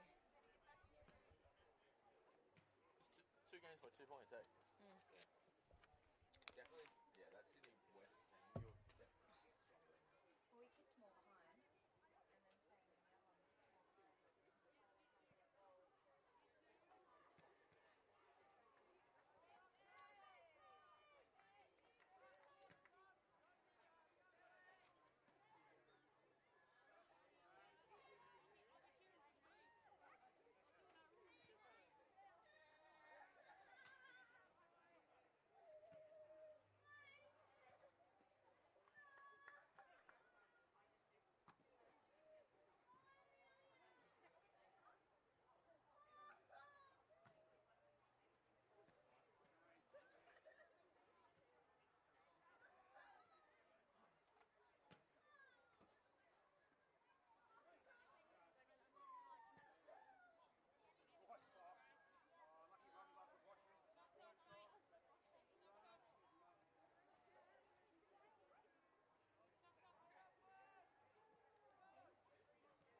We're back for the last quarter here.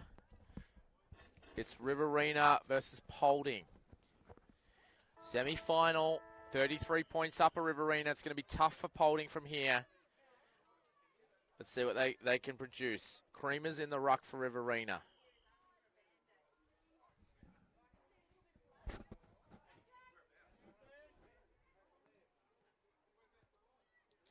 Ball in dispute early. Well done from Polding. Good clearance. Franceschi's there. Going to get a free kick to Polding. Good handball. Oh, no, it wasn't a good handball. Thankfully, he didn't handball, did Rouvry. It's a nice kick to space. He's going to look for Greentree. Greentree's got a good turn of pace. But in front, Charlie Coulter, who really had a good quarter last quarter. Coulter, probably not his best kick. Gets it towards Stedman, who kicked a nice goal in that last quarter. Beautiful pick up there from Pound. Pound gets it to, I think it's number 16, 17, Mottram. Now the Polding team have got it. Franceschi can't take it, and it is Ryan Johnstone. Johnstone kicks it forward. That is a chance for Matt. Couldn't pick it up. Now that's Rogers. Rogers gets the ball forward. Gets the ball to Greentree again. Can't beat the tackle. Ball comes out. Lovely pickup. Beautiful play. Well done there. On the far side now. Polding and Riverina competing hard for the footy. Lovely work there from Duff. He's tackled well. And it's a holding the ball to Matt. Matt goes forward. Kicks the ball. I think that's Rouvry again. Rouvry kicks it forward. Good effort there from Riverina, but a good contest as well from Gallagher from Polding. Here's Stedman. Stedman's got a good turn of pace. Kicks it forward now. And number 12, Chase Powers. It's Jack Rogers. Rogers goes forward, but only as far as Welsh. Welsh with a good handball. Here is number 5, which is Mitch Packer. Packer gets it forward. Chance for a shot on goal here. They're in here, Riverina. Couldn't convert, though, the opportunity, and Polding going to get a chance to clear the ball again. Strong start again from Riverina, Laura. I'd really like to see Matt from Polding get back into the game like he did in the first quarter. That'll make a big difference for Polding. Good call. He was dominant in the first quarter. I think he's gone back on ball now. Ball in dispute. That is number 20. Mason Carey for Riverina has kicked a goal. And that is their 6th goal. 6 goals, 11. 17 scoring shots to 2. Riverina are going to be hard to beat in the final, I think. They have shown really how strong they are here. Yeah, it's going to be a great final. I'm really looking forward to seeing that game. Don't want to call it too early, but it looks like they're going to be up against the combined independent schools, who, although they haven't kicked straight, 3 goals, 10-28, are leading Sydney North 28 points to 4. Final coming up at 1 o'clock on the main field. It's going to be a cracking final. I think it's 1 o'clock for all of you around. Yeah, 1 o'clock. 1 o'clock, main field.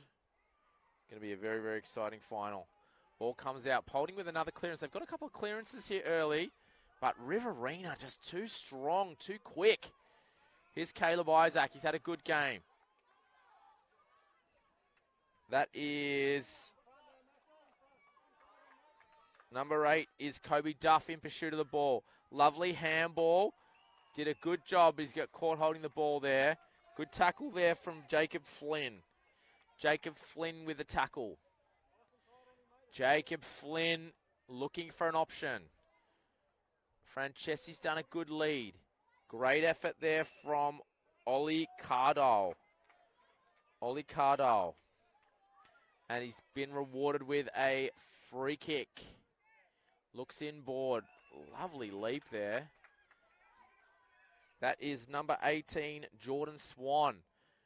Jordan Swan's done some great things in this game. Those blue boots moves really well for key position player. It's going to be a ball up deep in the Riverina forward line, Laura. Riverina's taken some absolutely fantastic overhead marks. Not just their big guys as well, their little guys too. Yeah, they're really not scared of getting into the air and getting their hands overhead. Here is Sheetha. No, it's Packer. Packer kicked it forward. Snap on goal. Couldn't quite see who that was for Riverina, but it's another behind. 5 minutes and 30 seconds left in the first semi-final. Kick goes forward. And that is number 12, Jack Rogers from St. Anthony's at Kingscliff. Mark's taken now. Polding getting a couple of kicks together. Looking strong. Looking inboard. Plays on. Looks forward. That is another great mark. Jordan Swan. He has been fantastic this game. Swan goes wide. Finds, I think it's Kobe Duff on the far side of the ground. Looking for an option. Can't find one. It's touched over the line. It's going to be a boundary line throw in. 6 goals, 12, 48. Riverina, 1 goal, 1 to Polding. Riverina have just really been playing in front, which has given them the opportunity to cut it off before it gets into the forward 50 for Polding. Yeah, good call. Ball in dispute. Ball comes out. And it's going to go over the line for a boundary line throw in.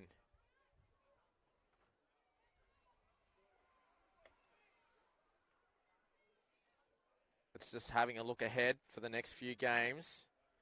We've got, for those of you watching all around the world, we've got in our next game, Sydney North and McKillop for the 5th and 6th place playoff.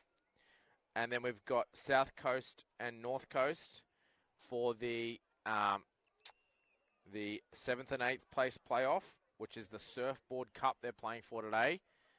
The two coastal teams. Jordan Swan's taken another mark. He is absolutely everywhere, Jordan Swan. So is this young man, Chet O'Mara. O'Mara goes forward to Sheetha, but Caleb Isaac takes a good, unlucky there. He's going to be rewarded with a sling tackle. Caleb Isaac's probably been Polding's best, along with Matt. Probably Harper Gallagher and Caden Norris as well. But Riverina are everywhere. Kicks the ball forward. There is Chad Carey. Couldn't take possession. Polding really working hard here to try and hold Riverina out again. 3 minutes to go. Holding the ball, decision against number 14, Chad Carey, and that is Caden Norris, who I think has been fantastic, although that's probably not his best. Rocky Stedman cutting it off. Stedman kicks forward. Good smother there. Well done there from Harper Gallagher. Ball comes out, though. Shot on goal. It's another goal for Riverina. I think it's Rocky Stedman again, was it? Off his left foot. I think that's his second goal. Unlucky not to have 3. It's been good today, Laura. Yeah, great little, it looks like he's on the wing. Great little winger, very handy. Mm-hmm. Great play. So much pace from some of the smaller players from Riverina. They got Stedman, Wilson, Sheetha, Pound, O'Mara. Got a whole group of really quick, smaller guys who have turned it on in this semi-final. Ball's going to go up now. Good ruck work there from Rouvry. Rouvry with a good second effort gets it forward. Here's Francesi. Couldn't take that one. Ball in dispute. Well done there from, again, it's Jordan Swan. Jordan Swan looking for Stedman. Here's Lincoln Greentree, who's done some good things this game, but only as far as Jordan Swan, who is putting on a clinic. He goes the barrel on the far side.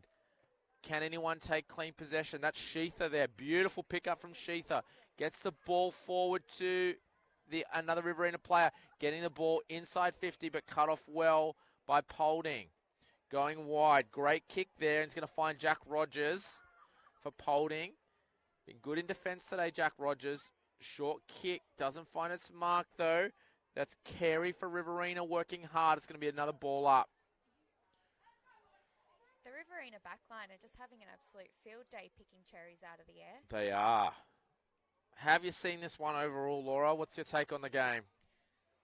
The first quarter I thought was fantastic from both teams, particularly from Polding. But you can tell that Riverina are not a team that like to be down, particularly at quarter time. And they've come back with a real big fight and a real big hunger, and they've shown why they deserve to be in the final.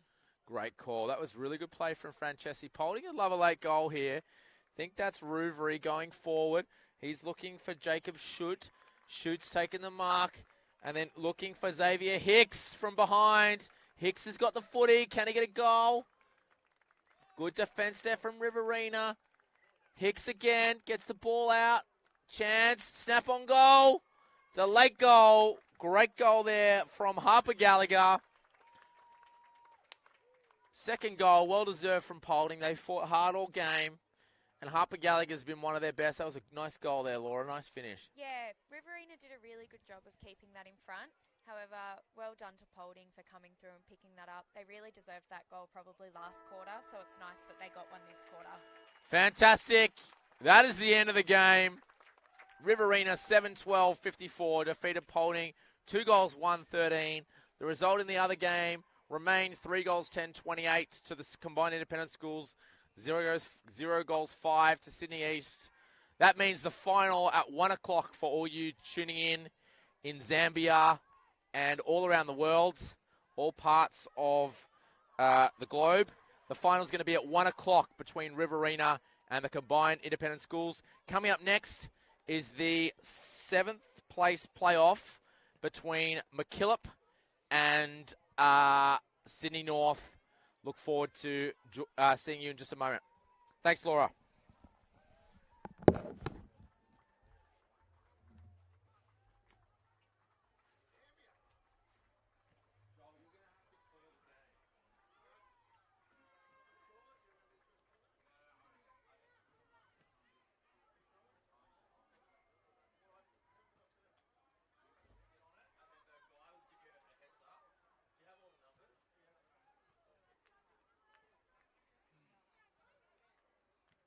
And then when it's just... Do you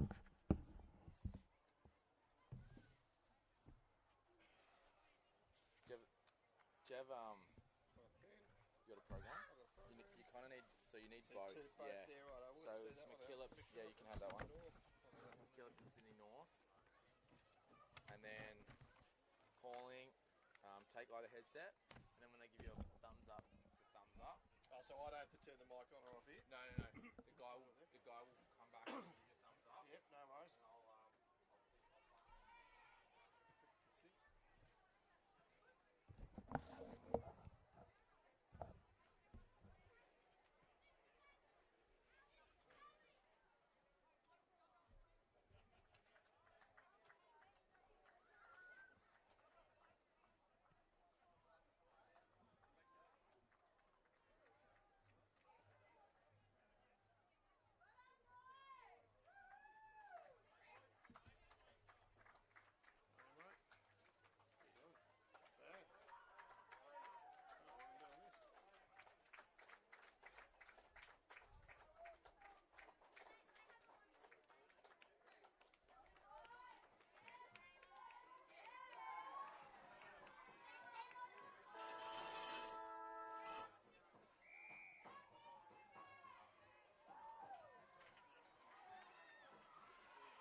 And welcome back to Hanging Rock Sports Complex here at Batemans Bay for the New South Wales PWSA Australian Football Championships. And we've got the 5th-6th playoff match between Sydney North and McKillop. McKillop being Catholic schools from the southern part of the state.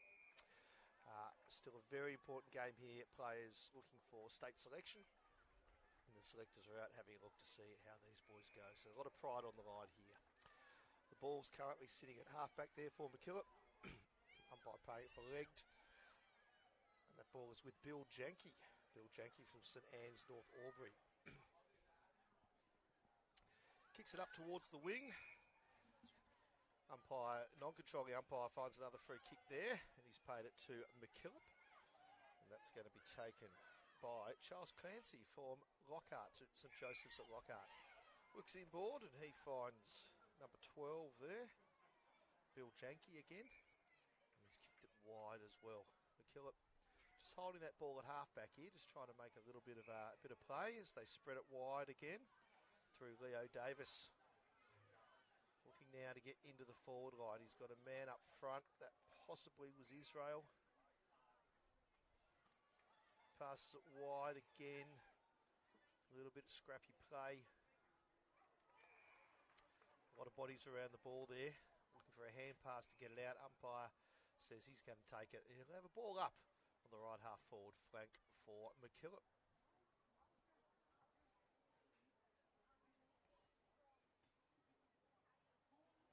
Kick out of play there by Sydney North. Good hands away.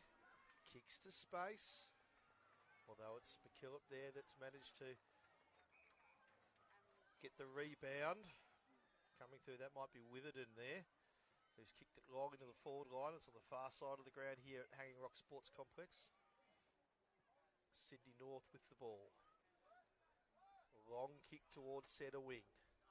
McKillop pick it up again. Turning around, that was Jenke. He's had a little bit of it already. Ball comes inboard. Again, the pink boots pick it up and kicks it long towards half forward. Man in front wins it. That was Sydney North. Pressure affected the kick. Umpire finds a free kick, and it's going to go again to number 22. That's Charlie Thomas from Lavington, Holy Spirit at Lavington. Ball comes around now for McKillop. Clancy with it. Mark not taken there. Sydney North still just trying to push it forward. Now they do, but it's going to be McKillop. Gets it unlucky bounce, manages to win it back, although it's all Sydney North, and a nice mark taken there by Ryder Griegson from Brookvale Public School. Ryder looks inside, finds the teammate in Lennox Drape.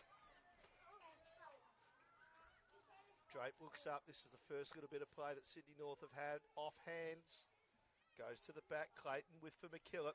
Tries to clear it only so far as the centre square. Good tackle there. Boys willing, going after the footy. Comes to North. It's gone through the hands there of Hetherington. Although the ball still manages to get forward. McKillop with the rebound. Trying to settle it down, off hands again, so plays it quickly. Ball coming across to the half-forward flank.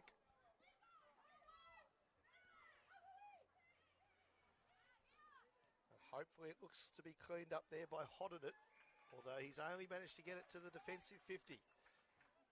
Long kick inside 50, no, it's partly smothered. Good hands there, Noah Trelaw with it. He kicks it out to space towards the centre wing. Looks like it could be number 10, Hodden with it there. And he's managed to get it forward now. Good hands away. Nice long kick to the forward line for McKillop. No free kick there.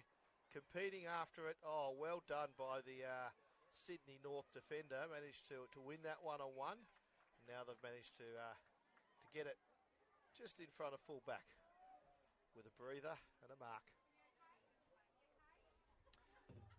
Outside defensive 50, they've got a bit of run. If they can kick it to space, we'll see where Sydney North can do with it. They've managed to pick it up. That's come through Hetherington again. He's had a couple of touches already this quarter. Ball still goes forward.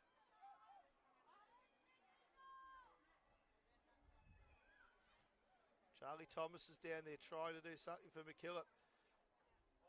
Can't quite get it. Here it comes to the Hugh Richardson for Sydney North. It's just attack after attack and repel after repel at the moment. Some good footy, and the umpire says that'll be mine. On the left half forward flank for Sydney North. We've played nearly 8 minutes of this first quarter, and there is still no score on the board.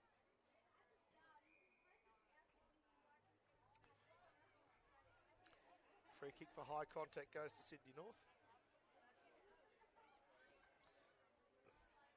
Looks up, ball hangs in the breeze, but it beats everyone, drops to the ground. Who's there for North? Looked like Hetherington again was hanging around, so was Colwell, couldn't quite find it. Strong tackle by McKillip, and the umpire will say that is mine. Just in the left forward pocket, Sydney North pushing forward. They've set up a bit of a wall across half forward there.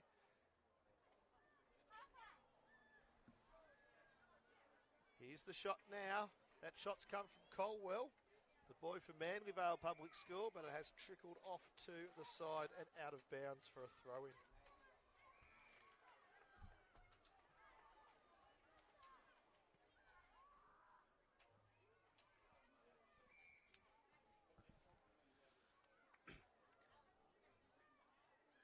In the forward pocket, it is cleared by McKillip. It's cleared everyone. Coming into the centre square, picked up there by Garrigy. Garrigy looking for Colwell, can't take the mark, but plays on quickly. It's bounced over the head there of Jonah Miller from Mimosa Public School, but the shots come through, and it's just gone for one behind there. First score on the board in this playoff for 5th and 6th. It is Sydney North, one behind, leading McKillip yet to score. We've got a 25-metre penalty there. I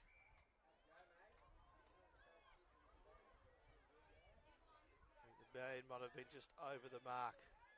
So, number 10, which is holding it for McKillip, manages to kick it long. They got out of defence there. It's sitting now with number 5, and that is Jack God from Culcairn, St Joseph's at Culcairn down in the Riverina.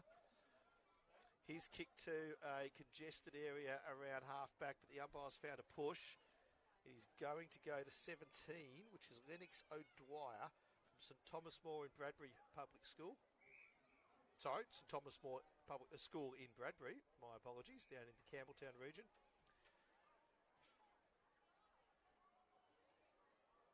McKillip spread it wide to the wing to come in with a different angle of attack. Noah Trelaw, big up and under kick. Has managed to get over to the big man.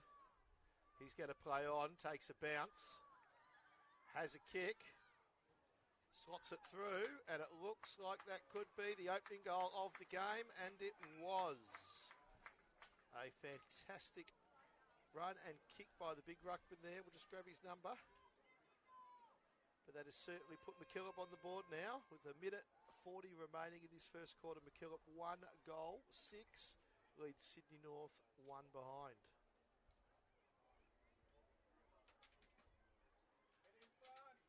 That goal was kicked by number 18, Oliver Roberts from Holy Trinity in Wagga Wagga. So well done, Oliver. I'm sure your classmates are cheering you on. A fantastic goal from the right forward pocket there.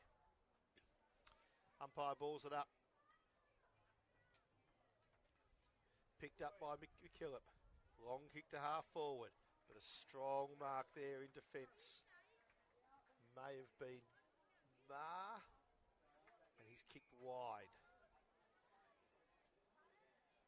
Sydney North on the wing, looking to swing it round and see if they can push it forward again. There's a slight breeze blowing left to right at the moment. Probably not even worth a goal, but the ball just holds up as you're kicking into it and carries maybe 2 or 3 metres if you're kicking with it.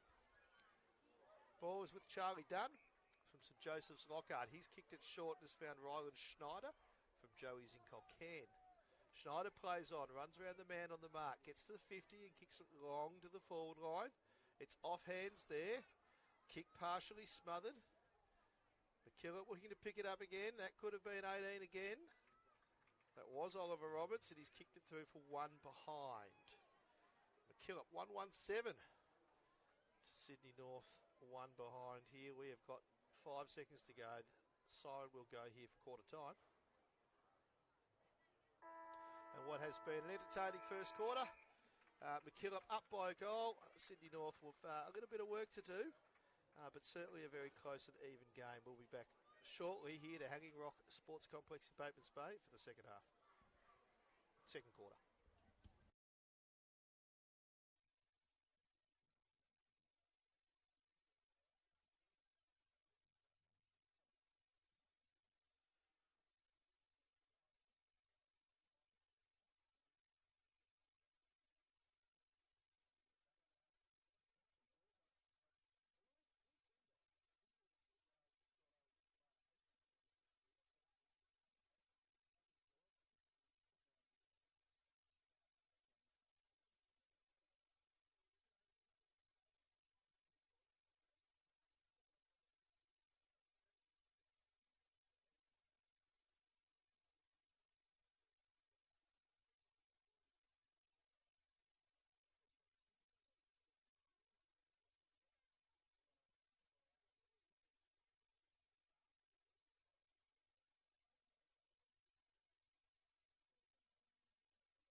Welcome back to Hanging Rock Sports Complex in beautiful Batemans Bay on the Eurobadella coast.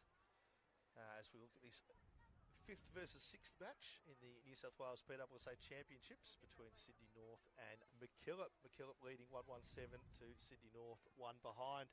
Around the grounds we can see for the battle for the surfboard trophy, North Coast versus South Coast on field 2. You can watch that on the live stream. Currently it is South Coast 1-5-11 who are leading North Coast yet to score. So we welcome Hamish Thomas from CIS into the commentary. Welcome, Hamish. Morning, Joel. Morning, everyone. Thanks for having me, mate.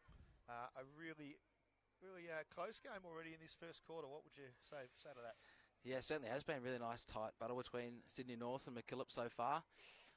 Back and forth between both half-back lines and been really good. So looking forward to a great second quarter. Absolutely.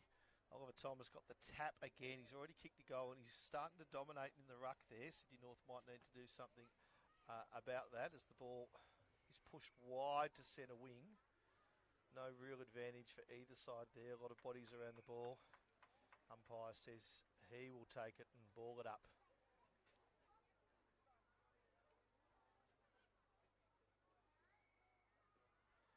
Thomas wins the ruck tap again, but only as far as Sydney North, who kick it forward. Heading down in front of the advertising. ball is out of bounds.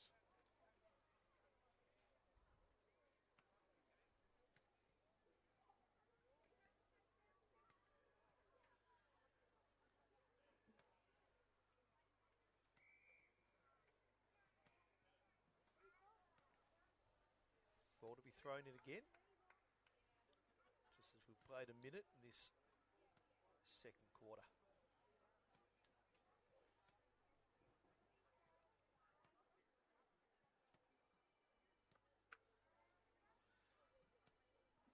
Again, the clearance is won by Sydney North. It's a few that they've won there, haven't managed to get the tap. The long kick goes down towards half forward. Ball spills out of bounds just around about that 50-metre line. So probably a kick and a half away from goal still. Two ruckmen go at it. Ball spills free.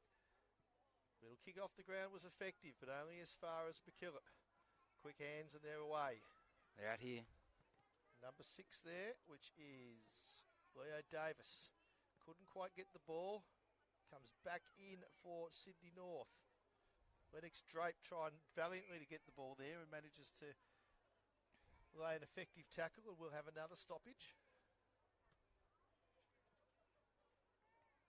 Looks like Fletcher going up in the ruck there. He manages to get the ball, gets a hand pass away.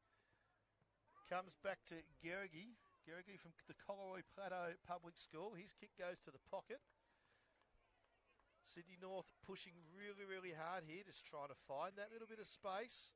That's all they're going to need in a quick kick for goal. But again, it manages to be locked up by the strong McKillop defence. Tapped backwards that time from Roberts. But only so far as about 3 or 4 players there, just in a line. Can we find some space now? Almost. Interesting handball. 2 players go at it and make the bump. That was Ryan Schneider from St Joseph's Culcairn. He couldn't quite get to the ball. It spills over the back and it's come through from behind. And that is Sydney North's second score for the day. They trail. Sydney North 2 behind, so they trail McKillop 1-1-7. Hamish. Coming out of the back line now. Almost intercepted. Long down towards the wing. Here's number 4 for McKillop. Oliver Matthews. Oh, my apologies. Jarvis Clayton. The ball's going over for a boundary throw-in.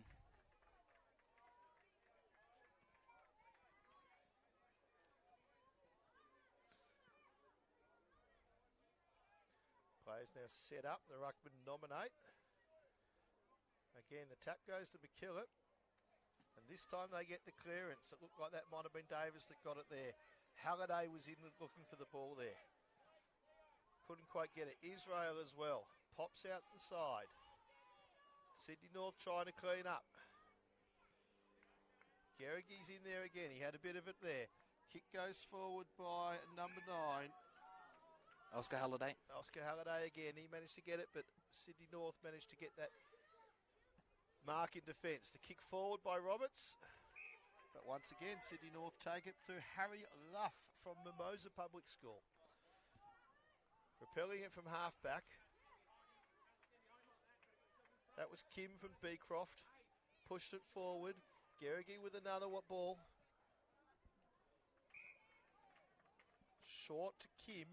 And Sydney North push forward.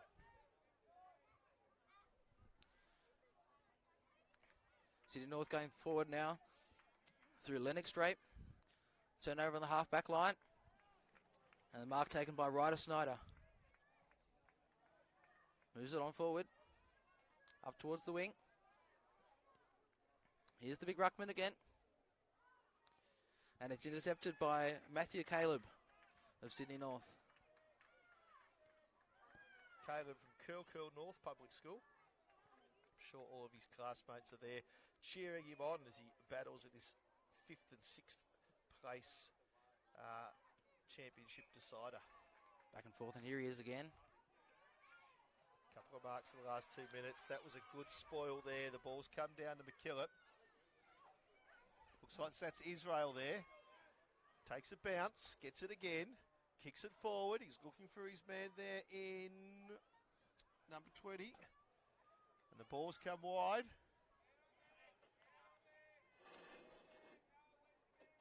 Ball's gone behind. That was Abe Spencer from St Anne's, who could not quite get the purchase on the footy that he wanted. Out of bounds on the full.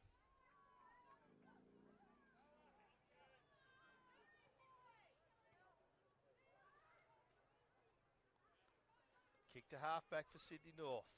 Managed to pick it up through number 3, Joel Colwell, and he's won the free kick, so it's been paid downfield. So they're going to play on again. That goes to Jacob Marr. Jacob Marr looks into the centre. You can see Drape in there as well.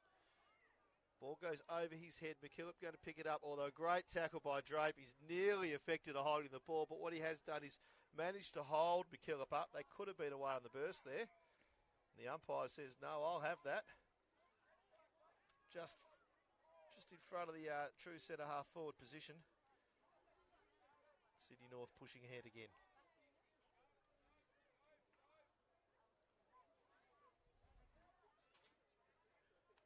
Forward, no clean possession. We'll have another ball up. Now we are at the true centre half forward position. The beautiful Hanging Rock Sports Complex here in Batemans Bay. Tap won by Roberts.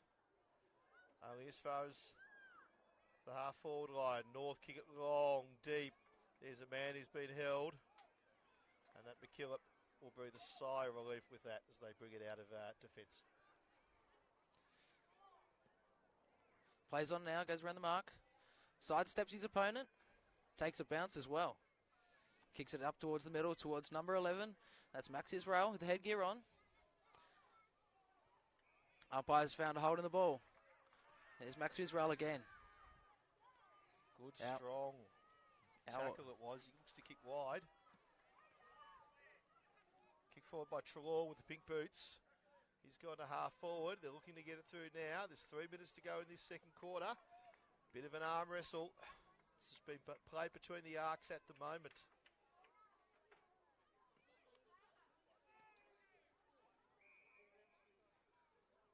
Free kick to number 7, which is Levi Jewell. Could be taking high there in that contest for the ball. And he's going to look wide.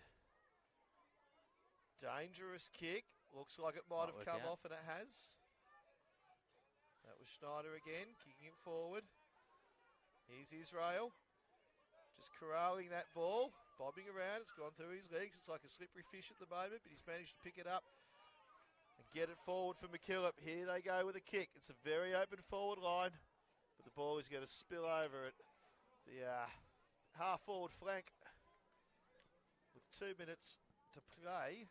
Sydney North 2 behind, McKillip 1-1-7. McKillip haven't had much of a chance to score in this quarter, so I'm sure that they'd be liking the goal with only 2 minutes to go. Ball comes in. Here's Roberts, the ruckman. Down towards full forward. It's bounced over the back. And it goes through from behind.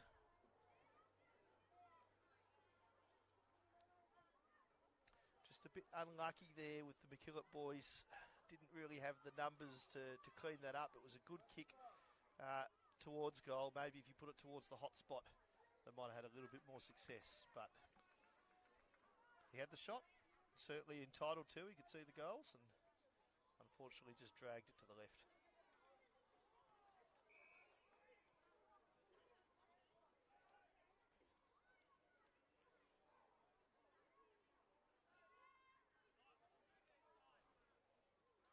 Ball up at half forward for McKillip. Another long kick into the forward line, but a solid mark in defence there. Taken by Harrison Koch. He now looks to his left, but he's only kicked it as far. Oliver Matthews, number 14. Oliver Matthews. He's found Israel now. And Israel's looking for Roberts, who's called for it. No, he's gone further into the pocket. Unfortunately there, just a little bit out of the reach of number 9, who was Oscar Halliday. He's had a little bit of the ball there from St Mark's and Drummoyne. 30 seconds to play here in this second quarter, in the first half. McKillip would love a goal just before half-time. Well, they're probably looking for reward for effort. They've had it down here for the last 3 minutes and have only managed to get the one behind. It's a very tight game for 5th place. And, of course, state selectors still looking. There was Roberts trying something different in the ruck, pushing it forward. Here it comes through now. So that Halliday gets their hands away. Although it's a throw, the umpire says, and that breathes a sigh of relief to the Sydney North boys who managed to hold on there. And at half-time, in this 5th, 6th place for Batemans Bay, we can see Sydney North 0-2-2, trailing McKillop by a goal, 1-8. Hamish, what are you looking forward to in the second half? Another tight battle in the second half. It's very much reminded me of their first round battle. Both teams coming out of Pool A. Very close one there, and I'm sure it'll be the same here. I think both teams going into halftime will be talking about trying to get that ball through the middle, maybe go a bit wider, and try and get a couple extra goals in this second half. Around the grounds, we can see for the battle for the surfboard trophy on field 2, South Coast 2-8-20 are currently leading North Coast yet to score. So it's still a tight one there. And if you want to check out that action, you can go to the Field 2 live stream. But we'll be back shortly for the second half from Batemans Bay.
Welcome back to Hanging Rock Sports Complex here in Batemans Bay.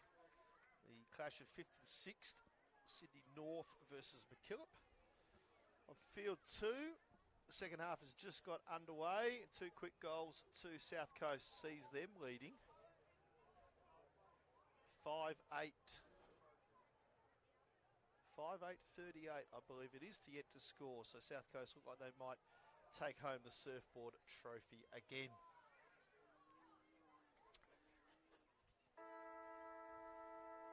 Umpire ball aloft. Second half starts. Roberts can't get it out of the ruck. Goes for a second effort.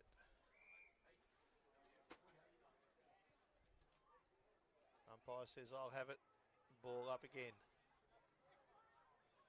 Kelly was in the ruck for Sydney North.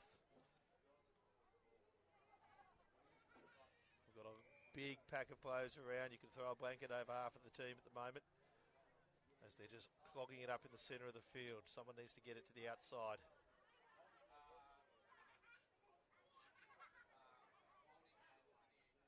And it's not going to happen now, as we have our third centre stoppage in the first 40 seconds of this half.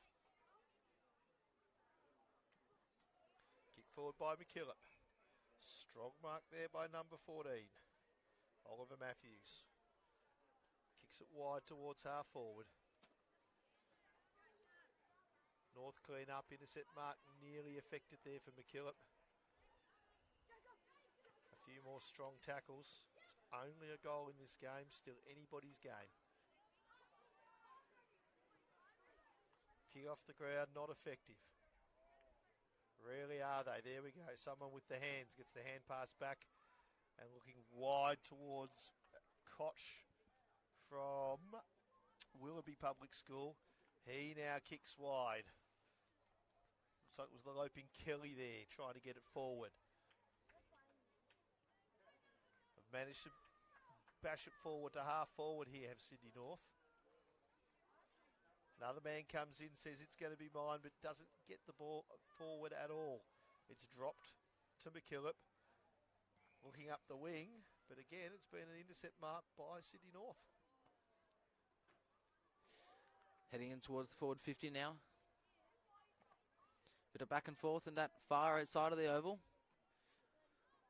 Ball's heading forward now. Cleaned up at the back there, McKillop.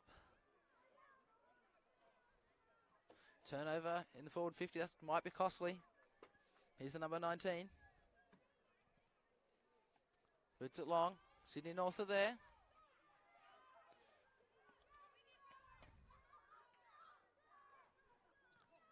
There's Oscar Halliday trying to get it out, clear out that area. Bit of a spin. Ugly bouncing ball there. Shot at goal. It's gone the other way. Cleaned up there. Where Henry Rowland. It's turnover. Mark's taken there by Joel Colwell from Manly Vale Public School up on the Northern Beaches. The kick has only managed to come sort of 25 metres out, so Colwell here is going to be kicking from 30 on a slight angle, but he can do himself, his team and his school proud as he lines up. Nice kick. Just drifting with the breeze, and it's come through for one behind. Sydney North, 3 behinds, trailing McKillop 1-2-8.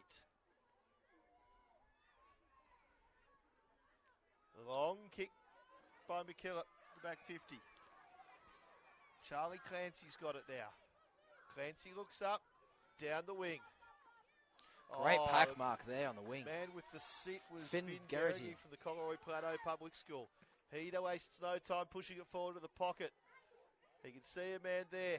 Out the back to Harrison Koch. And back and forth. Big number 21, Nathan Kelly. Curl North. Kelly again puts it to the hot spot. That was Roberts trying to get the ball. Came off hands. Here it is. It's going to spill for Andrew Kim. He looks hands backwards to Bo Hobbs. Bo hasn't been able to get it, but it has been picked up there by Clark. Only as far as the McKillop backline, who managed to kick it straight back to Sydney North at half forward.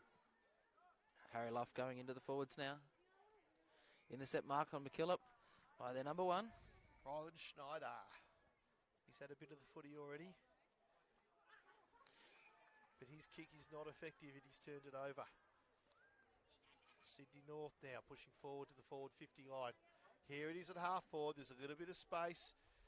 Some effective shepherds happening there. It's come through to that might have been number 22 there. Might have been Richardson. He's kicked it long, but the ball has just taken a bit of a leg break and has gone out behind the left-hand behind post.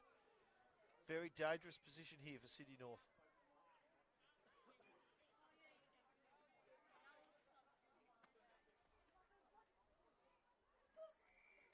Umpire says we'll throw that one in again. Thank you very much to the children from Batemans Bay High School that have been assisting with the officiating as goal and boundary umpires. A carnival doesn't happen without a lot of hands coming in and helping out. There he goes, a much better throw second time. Almost the kick out of the ruck there. And now the umpire will say, I will ball it up. Deep in the forward pocket for Sydney North. Lots of people around the ball. Looking for Clean possession. Both ruckmen miss it. That was Fletcher and Roberts. Again, it spills free. Not an effective kick, but a hand pass the umpire said was made. Still in the pocket, still on the ground. We've got a bit of a rugby maul here, but now it comes out. A high kick by North to the goal square. Mark not taken, kicked off the ground, almost. That might have been Kelly. Almost get it through for a goal, but just gone behind the post again. And McKillop bring it out through Tom Stratton. Stratton looks inboard. Andrew Can't Kim there quite with the find spoil. Jewel. Although now Jewel's got it. Can't break the tackle, so puts it on the boot. Running over that way is Oscar Halliday. Just trailing the footy, but Sydney North beat him to it. Kick to the forward 50, holds up in the breeze, but the mark is taken by Gerrigi. He elects to play on, kicks it from 52 metres over the back, and the mark has been taken by Colwell from Manly Vale. It's his second mark in the forward 50 in probably the last 3 minutes. He's a little bit closer to goal, going to kick from about 30, and he's got a chance to put Sydney North in the lead. Sydney North will really be hoping this goes through to get their first goal of the game on the board with only 4 minutes to go. Kicks on its way. It's gone out towards the left for a behind. Sydney North, 4 behinds, 4 points for plays McKillop's 1-2-8. He's death by 1,000 cuts at the moment, but they can't quite get their nose in front. 5 scoring shots to 3, but McKillop lead it by 3 points. Runs out from full back. Kicks long to the 50-metre line. It's come through there. There's a push in the back. Gerrigi's going to win it. No, it's been paid holding the ball. Umpire pointed the other way. Felt he had opportunity to dispose of it. That kick now has been affected by McKillop as they kick it wide to the outer side. In front of the scoreboard here, it's 2-on-2. Strong tackle. Umpire said it went over the shoulder. Sydney North are going to have another attempt at pushing it forward, and that might have been Gerrigi again. He's playing on the ball this quarter, and he's been everywhere.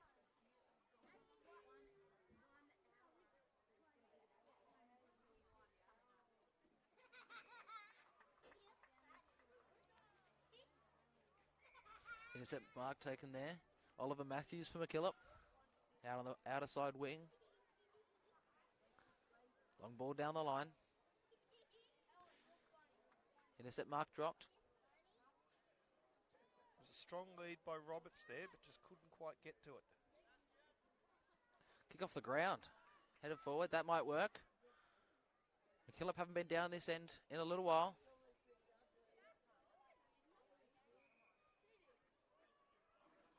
Umpire says, I'll have that. About 35 metres out from goal.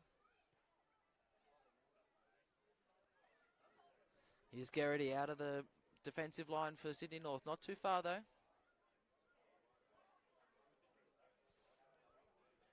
Ball at half forward for McKillop. The little kick goes forward towards Matthews. Not Matthews, sorry, Roberts. Roberts already kicked a goal here. He puts it into the pocket. And that's number 2. He's managed to put it on the right foot. That's Noah Trelaw. St Joseph's in Goulburn. And the big Merino will be cheering tonight as he puts McKillop another 6 points ahead. McKillop 2-2-14, leading Sydney North 0-5-5.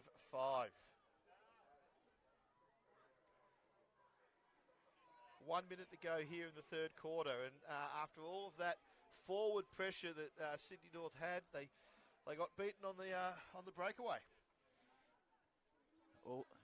Sydney North had all the ball down in their forward 50 in that quarter, but that one chance for McKillop, they take it and they put it away. Noah Trelaw for St Joseph's Goulburn kicks McKillop's second goal in this battle for 5th and 6th. We have a centre square infringement. We had 5 in the square for Sydney North, so McKillop are going to get a free kick out of the centre, paid by the non-controlling umpire. 30 seconds to play. What can McKillop do here? Just before three-quarter time, that extra goal might just be crucial in this match. Goals at a premium. Out towards the wing.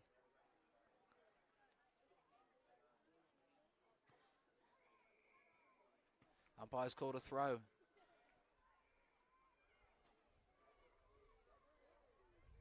Time might beat McKillip here. Dave Spencer with the ball from St Mary's in Corowa. It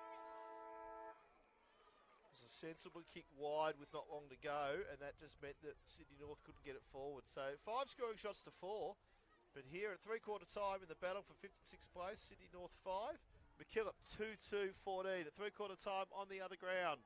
It is 4-10-34 South Coast are leading North Coast 1 straight 6. And we'll be back here at Hanging Rock Sports Complex for the final quarter in just a moment.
Welcome back to the beautiful Hanging Rock Sports Complex here in Batemans Bay.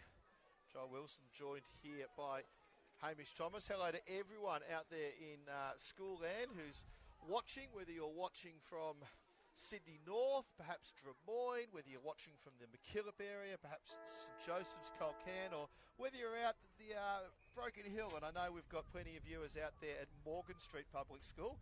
So hello to everyone at Morgan Street in Broken Hill as we come to the final quarter, I should say, as McKillip are leading 2-2-14 to 5 behinds.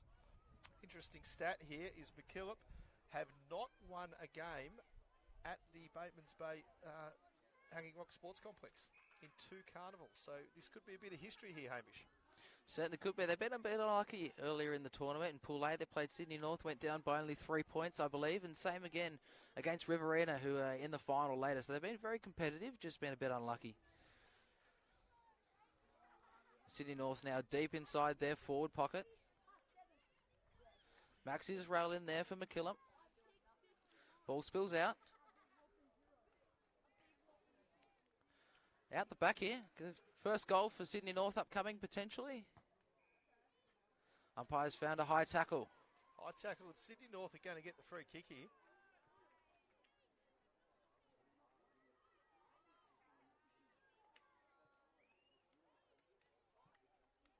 And it looks like that might be Hetherington, is it? I believe so. Hugo Hetherington. He's managed to kick that ball through. Looks like it was Hugo Hetherington from Linfield East.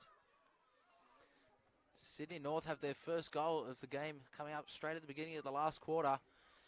Sydney North now 1 goal, 5-11, plays McKillip 2-2-14, and you have to feel that Sydney North, this has been coming for a little while. They were good in that third quarter, just couldn't get it into the goals, but here we are now, the beginning of the last quarter, and they've finally kicked their first. Well, absolutely, Hamish. That is exactly the type of play that their coach would have been striving for. Ben Krishna would have been saying, look, we need to get it forward, boys. We've got to get reward for effort, and he'd be happy with that.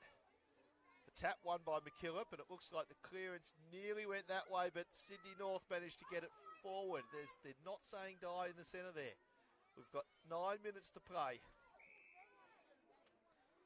A throw comes again to Colwell. Kick two behinds in that last quarter, in the third quarter. Been playing it half forward now. He kicks it long, and that's only as far. Oliver Matthews has been very, very strong for McKillip. Looks wide, finds number 12, and that's Bill Janke from St Anne's in North Albury. Comes off his shin, in fact. Wide again and finds Charlie Thomas. Kick now down the wing. Oh, big collision there between the two McKillip players. Everyone gets up, all right. They win it again, kick it towards their forward 50, but the ball has been repelled again by Sydney North. 8 minutes left to play, 3 points is the margin. McKillip to the good. Roberts in the ruck.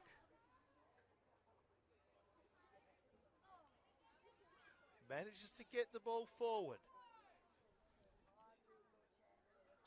McKillip again, kicks it to 50. As we turn around here goes McKillip.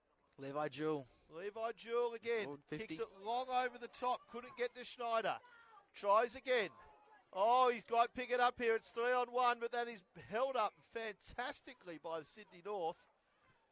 Was that Ryder Grierson, who was playing 3-on-1, manages to win the stoppage, or win the ball to a stoppage, and that is a bit of relief for Sydney North. They don't want to lose it again. Oh, Matthews out of the ruck, kicks it over his head, and it's gone out in the forward pocket. Nearly a little bit of magic there from Robert, the boy from Holy Trinity at Wagga. Under 7 minutes to play now. It's McKillip by 3. North have got a slight breeze to their back. It's probably just picked up in the last 2 or 3 minutes. Schneider again. Only as far as the fullback line for Sydney North. Kicks to halfback. McKillip was held without it. Umpire says that'll be a free kick. Off to Bill Janke. St Anne's North Albury boy.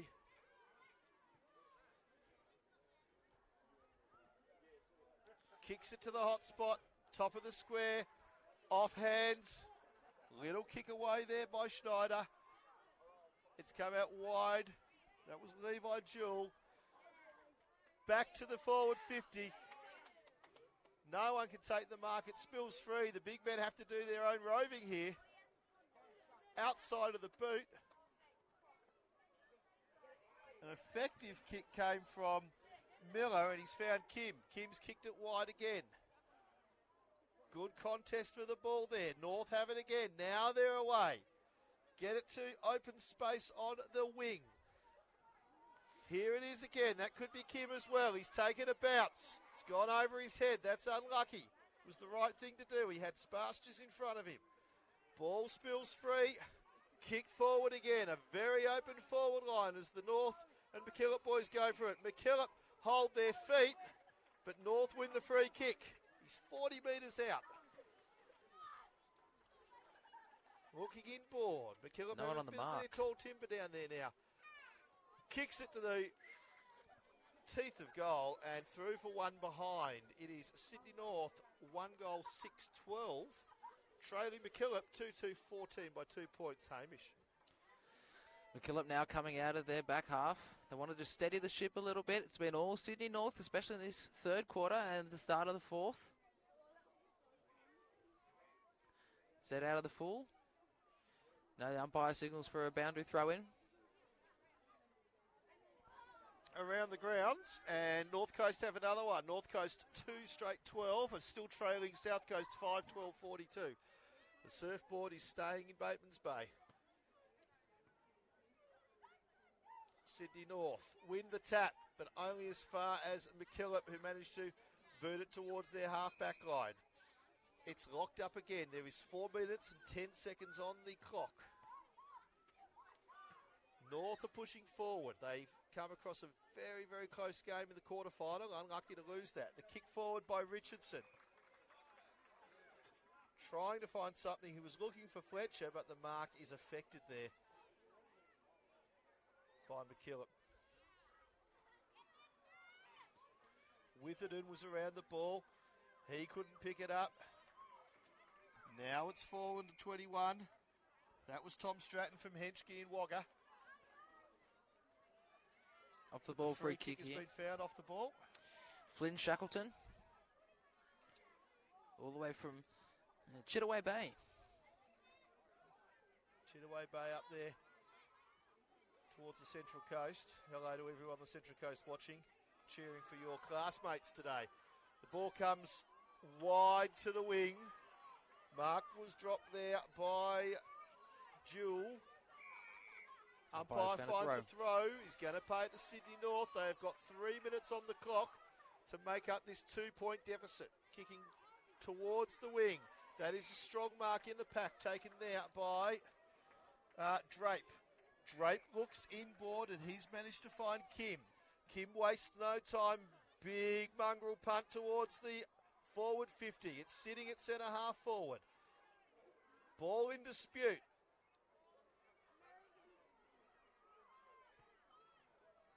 Bravery diving down, and he's won the free kick there. That might have been Kim again, was it? Certainly was. Andrew Kim there. Beecroft Public School. Well, hello to everyone at Beecroft. He did a fantastic effort there just to put his head over the ball, win the free kick. Now he kicks long. The ball's about 20 metres from the goal. It's picked up by Sydney North. Quick hand pass. It's come to number 4. He's kicked it around the corner. That was almost a goal for Lennox Drape. Mark not taken by McKillop, but he's still right at the teeth of goal. There is a kick. It's come through. He's kicked it. The boys are celebrating. They've got around, and it looks like they may have done it with 1:53 on the board. Sydney North have hit the front. Huge body of players around there.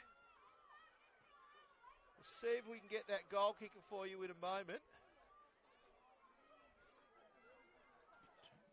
As players make their way to position, but McKillop are going to have to win this out of the centre because it is Sydney North 2-6-18 that are currently leading McKillop 2-2-14.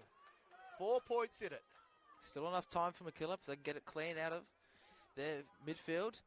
I believe the goal might have been kicked by Ryder Grierson, number 1 for Sydney North. Ball Grierson, might have been Grierson, might have been Colwell. Hard to see. But regardless, Sydney North have got it again. There's Colwell now. Play it out at the moment. Intercept mark taken. taken. An awkward bounce, but he's back up and running around again with 1 minute left on the clock. Hugh Richardson, Pretty Reeds Public School. Hello, everyone out there. Big fly by McKillop, and here they go down the outer side. Got to be clean from here. 45 seconds on the clock. Down by 4 points. McKillop need a goal. Ball to Matthews. Comes out in front of, it looks like that might be Jewell. He's overrun it. Big smother there. Effective smother. 36 seconds. Ball out of bounds. It's at the right end of the field for McKillop, though. They need quick hands and a kick to the forward line. It is a very open forward line. There is no one in forward 50. Taken out of the ruck by Kim. Brent He's cleared it forward. is playing a paddock at the front to try to get his first win here at the Hanging Rock Sports Complex. It has not been a happy hunting ground for McKillop, but they kick forward again. 9 seconds on the clock. The relieving mark has been taken by Sydney North. By number 6, Harrison Kosh has been strong in this last quarter from Willoughby Public School, and that is the game. Sydney North 2-6-18 have defeated McKillop 2-2-14. A fantastic game of schoolboy Australian rules football, and congratulations to Sydney North, who've come 5th. Hamish. Certainly have. They've come from the clouds here, Joel. Haven't kicked a goal in the first half. They got one finally at the beginning of the fourth quarter, and they kicked a second and managed just those behinds that helped them out in the third quarter. That continued pressure in their forward 50, and it's led to the win by 4 points. Confirmation on field 2. South Coast have won the surfboard trophy and defeated North Coast. That was the battle for 7th and 8th. And right here, look, McKillip, a brave effort by the boys. And I tell you what, even though they haven't got a win, they've played some good footy, and I certainly expect them to figure heavily in the state side. So that's it for the 5th, 6th game here at Hanging Rock Sports Complex. Stay tuned for our 3rd, 4th place game between Sydney East and Polding.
And welcome back here to Hanging Rock Sports Complex at Batemans Bay.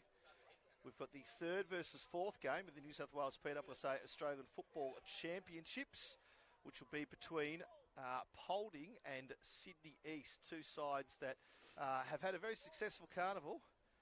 Both lost their semi-finals earlier this morning, but they're playing off for 3rd. And it's a very good... I was going to say good morning, but it's good afternoon now, I suppose, to Dustin Spriggs, the Hunter coach, who's joining me in special comments. Good afternoon, Dustin. G'day. I'm looking forward to a good game here. Forget half the game we just saw between McKillop and Sydney North going right down the wire. We didn't feel beauty, so looking forward to this one. First go commentating, so we'll see how we go. I'm sure you'll do a fantastic job here. Just for a little bit of interesting stuff, Polding actually have an 80% win rate on day 3 of this carnival. Great start. So let's see how they go. Sydney East with a 38% win rate. So hoping that they can turn that around. East with the kick away and the clearance, and it's just moved down towards the half forward line. Ball is out of bounds. Just played that 30 seconds. Players still getting in their positions.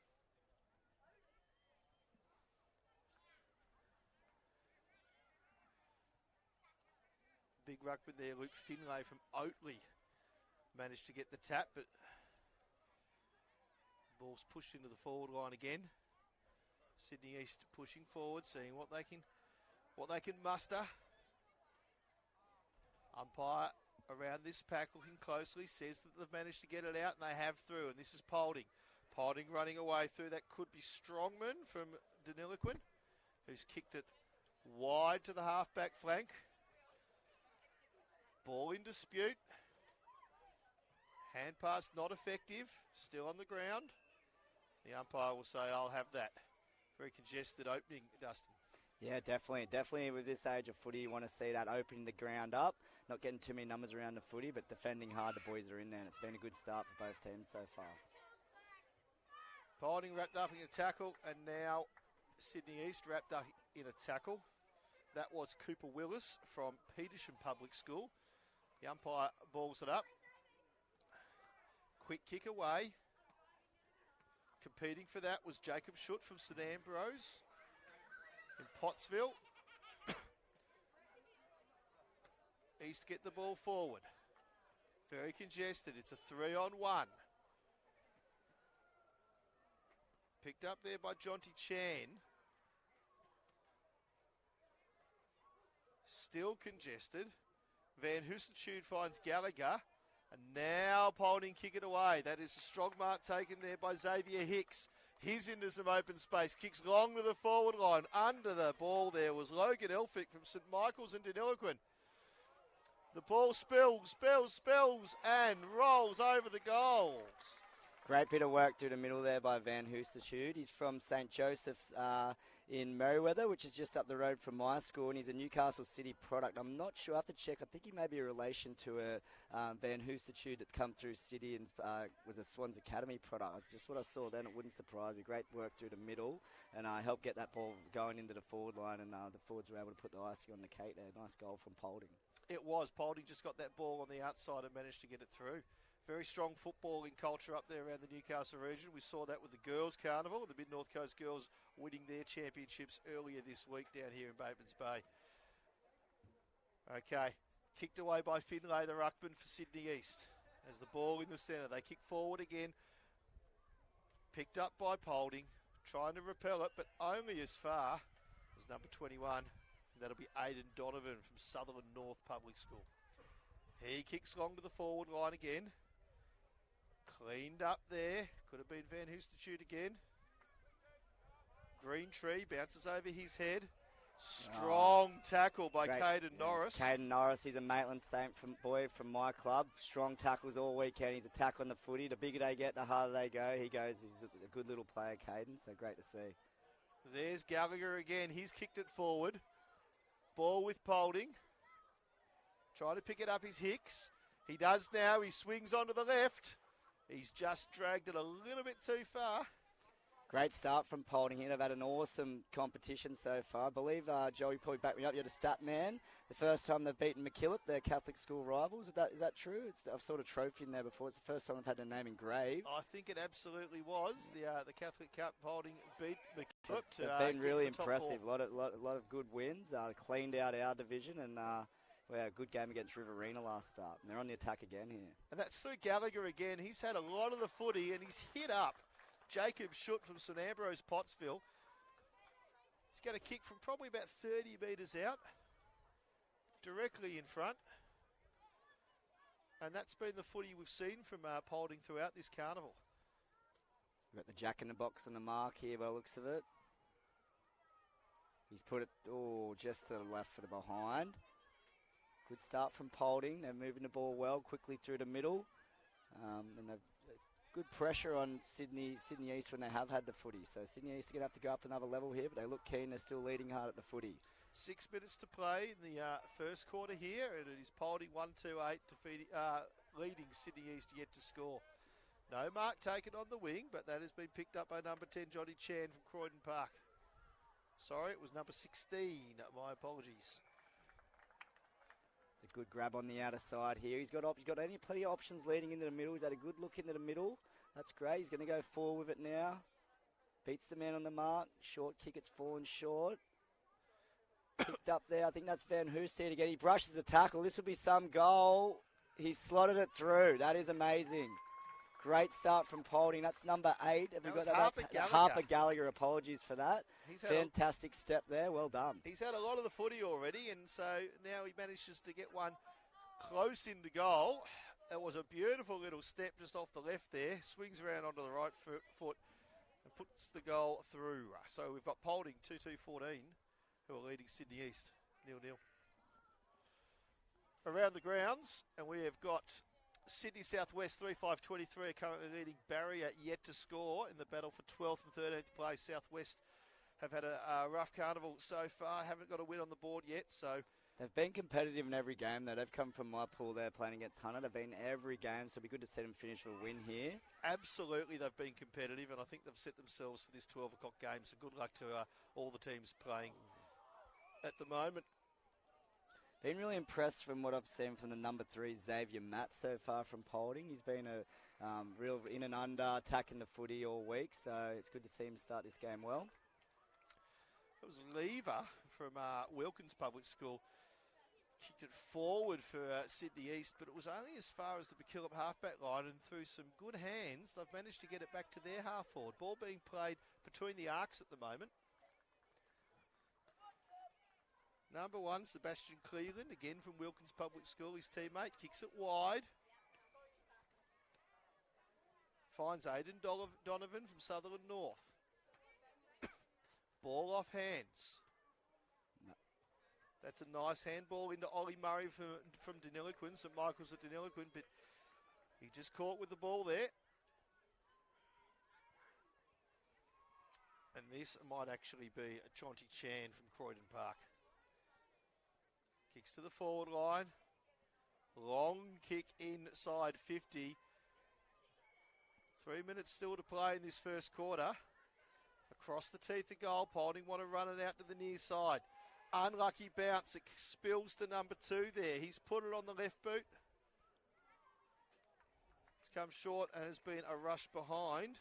Great opportunity here for Sydney East to get on the ball with a goal before quarter time. They need to get a goal here, so they need to make sure they're putting plenty of pressure on to win the footy back. Still 3 minutes to go. And number 2 was Aidan Moran from Lillypilly Public School,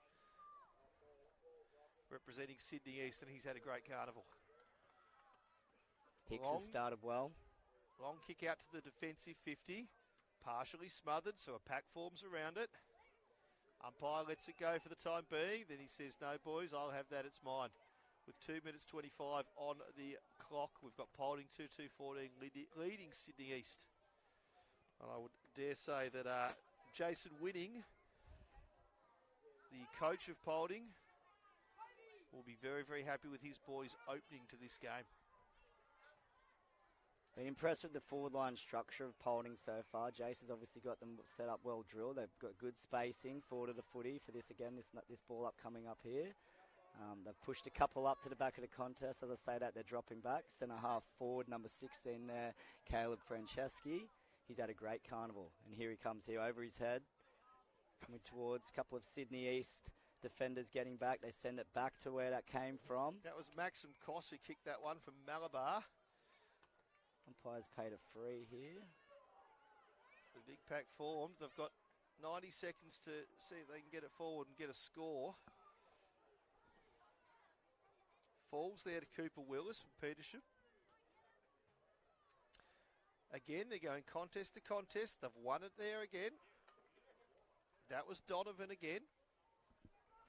Kick partially smothered, and that pack forms. I think Sydney East just seem to be having difficulty getting it to the outside at the moment, Dustin. Yes, yeah, a lot of congestion, and that's mostly down to Polding's pressure, I think. That's probably been a big difference so far.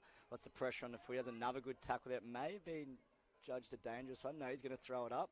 So they've got a good opportunity here, Sydney East. Less than a minute to go. Need to find a goal to get on the scoreboard. I'll look for Chan here. He's been dangerous around the stoppages, very nippy. Gets around the ground well. Well, he's won the free kick there, Good and mark. that's come short. Marked by Cooper Willis from Petersham. He's probably going to kick it from 35 out. Puts it on the boot. Looks long. Mark not held there. But now it's come through. And Polding are claiming off hands. Umpire says yes, indeed it was. So it's one behind. Sydney East are on the board with 18 seconds to go. Just couldn't get that mark in the goal square. Straight down the ground goes Polding, but the mark has been taken by Fletcher Selleck from Cronulla South. 5 seconds. He's going to kick this right on the siren. And he's pushed it wide for another behind. So an entertaining opening quarter we've had there. Polding 2-2-14, leading Sydney East. No goals, 2 behinds here at Hanging Rock Sports Complex. We'll be back shortly with the second quarter.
And welcome back to the Hanging Rock Sports Complex here at Batemans Bay, the beautiful south coast of New South Wales for the New South Wales PSSA Australian Football Championships.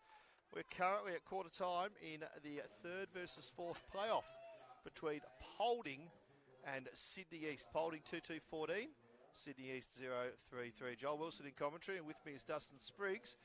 Dustin, what are you looking forward to this second quarter?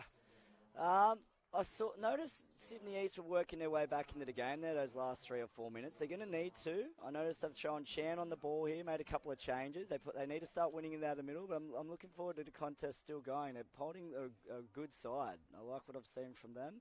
And probably it's not critical, but Sydney East need to get the next goal on the board, and if they do, they'll be right back in this game. So looking forward to see what happens in this quarter. Both these teams have come from the outside the top pool, and they've had very, very good carnivals. So I think it's a fitting third versus fourth playoff. As the ball goes up there, and Willis tried to get it for Sydney North, Sydney East, I should say. However, the effective tackle was made there by Jesse Rove from St Mary's Manly, and that's allowed Polding to push the ball forward. Been best on ground so far, this man. Get the Gallagher, it looks like, from here. It was Gallagher. Gallagher. A lot of important footy, and there's a mark again, another good kick going forward.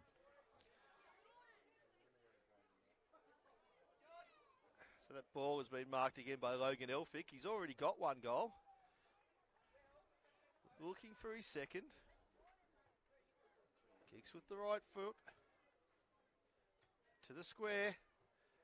Turns. That was crumbed by Caden Norris. Yep, another from Saint boy. Joseph's East Maitland. From the Maitland Saints. Hello to everyone up there in the Hunter Valley at the moment. You'll be cheering. Yeah, well done, Caden. Perfect goal, sneak goals. He jogs back into the middle. He's a midfielder. He's played well there all week, but he snuck forward there. Read it off the hands. That was a great snap over his shoulder. And I know his old man, Matt, would be very proud with that. Well, with your Hunter boys, Dustin, having a win and Polding doing well, it's been a good day for the Hunter Valley, hasn't it? Footy keeps getting better and better in the Hunter. So, yeah, good advert for the Hunter region, definitely today. Around the ground, Sydney Southwest 7-6-48, leading barrier yet to score in the battle for 12th and 13th place. But here on the main field, we've got Polding 3-2-20, leading Sydney East 3 behinds. Ball now picked up there by Willis, but he can't get it past Lewis Johnson from Mount St Patrick's in Murwillumbah. He's travelled a fair way to get to this carnival, and I'm sure he's having a wonderful time of it this week. Won by Sydney East.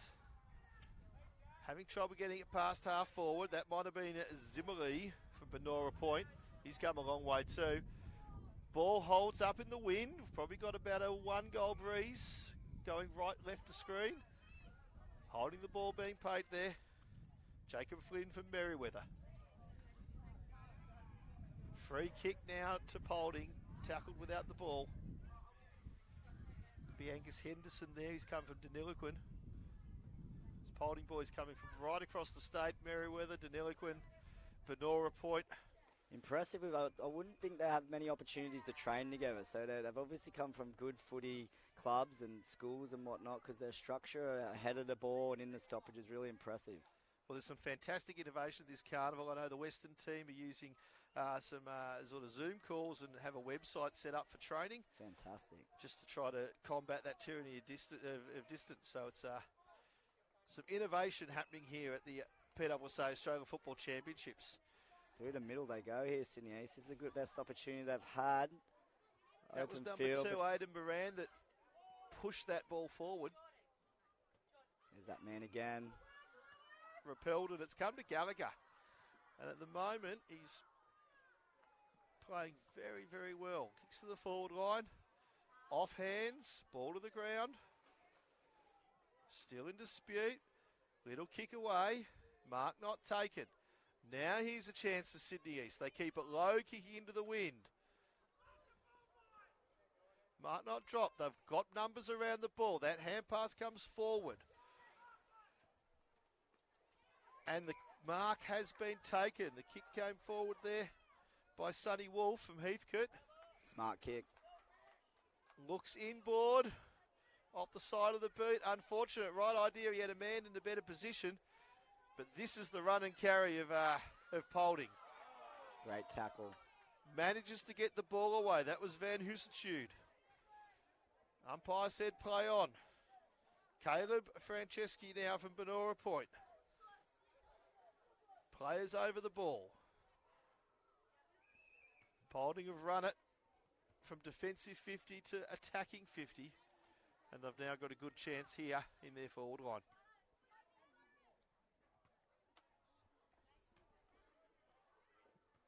Caleb Franceschi again.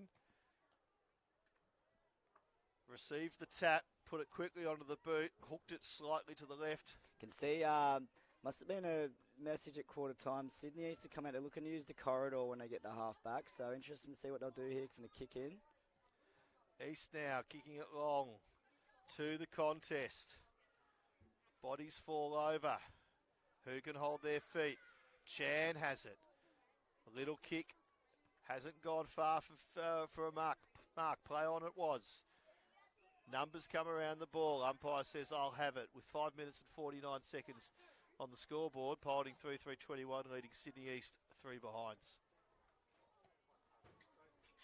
Chan received the tap.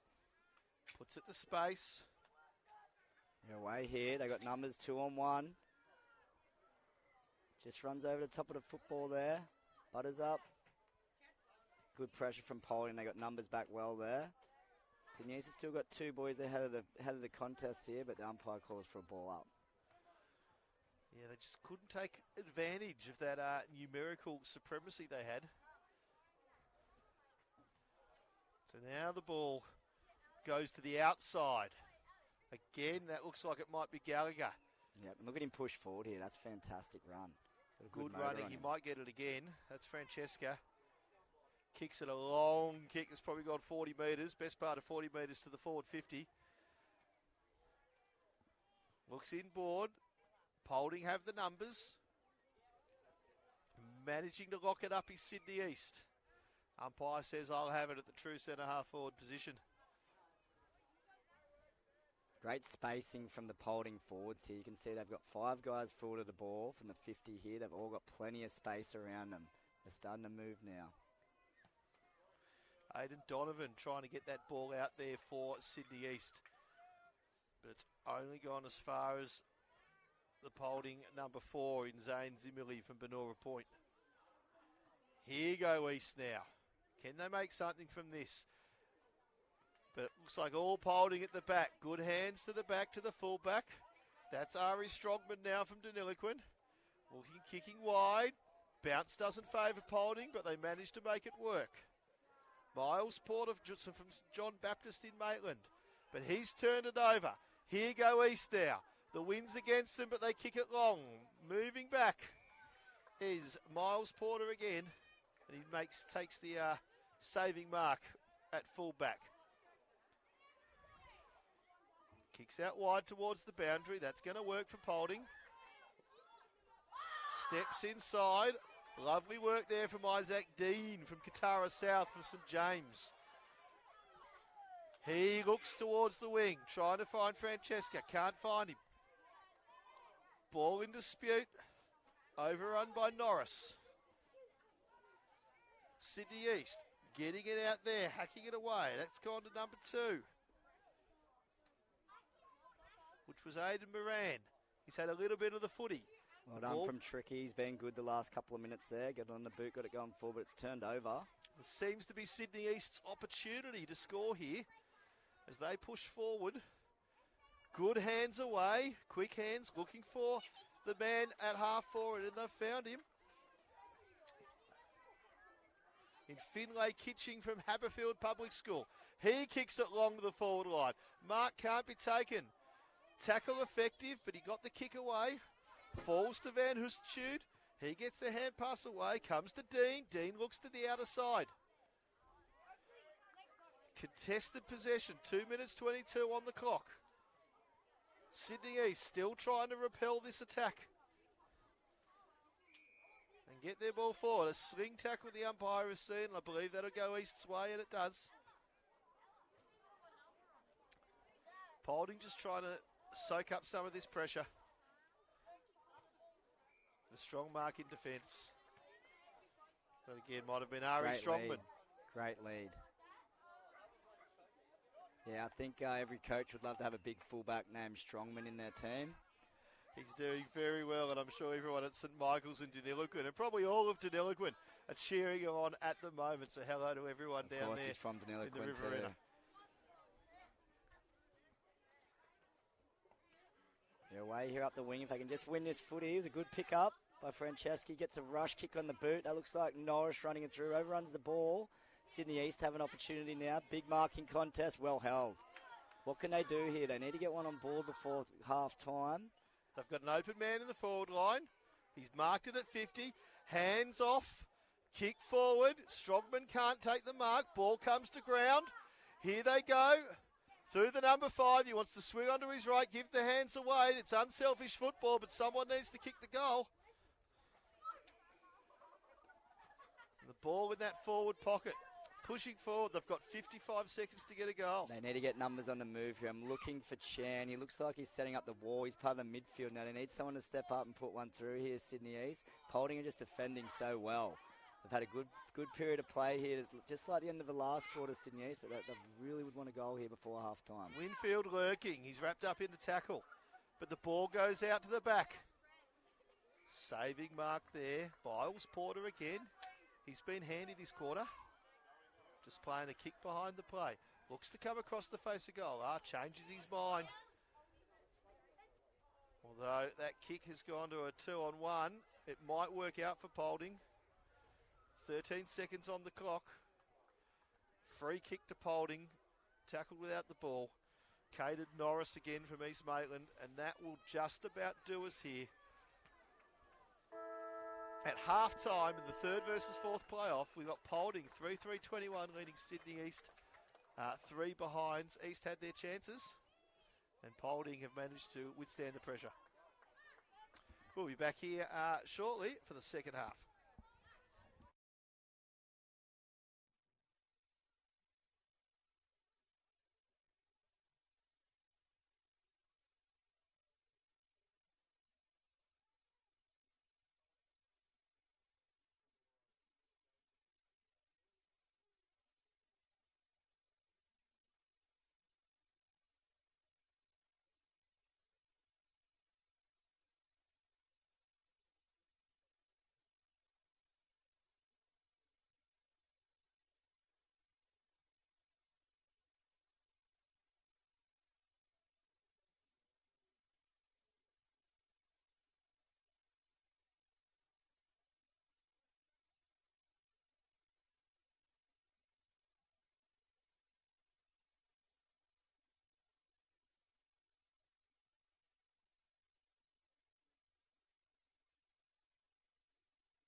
Welcome back to the Hanging Rock Sports Complex here at Batemans Bay. Ready for the third quarter in this third-fourth playoff between Polding and Sydney East at the New South Wales PSSA Australian Football Championships.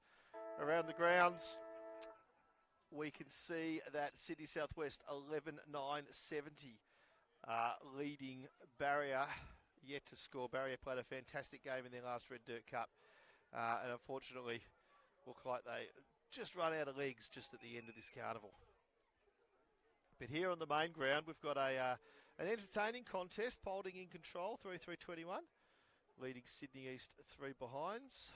Dustin Spriggs, what do you think the Sydney East boys need to do in the second half?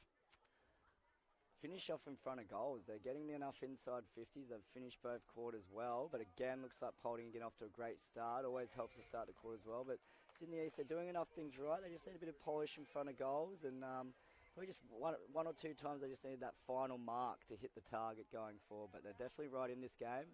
I said it the second quarter, but now definitely need the next goal. Finlay Kitching's been strong for Sydney East, took that mark at centre half back,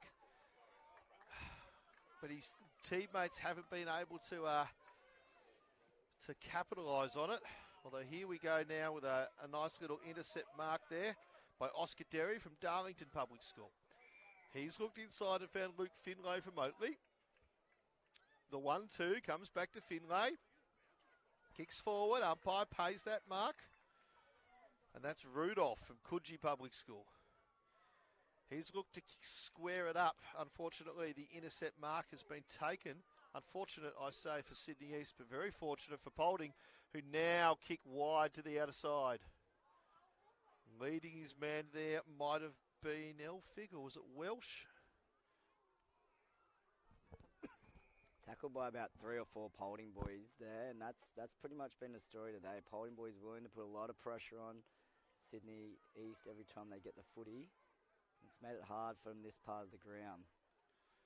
East have been able to get that ball inside, but haven't been able to find the run on the outside. That's where Polding have done well, although that time the tackle was laid, and now East have the ball.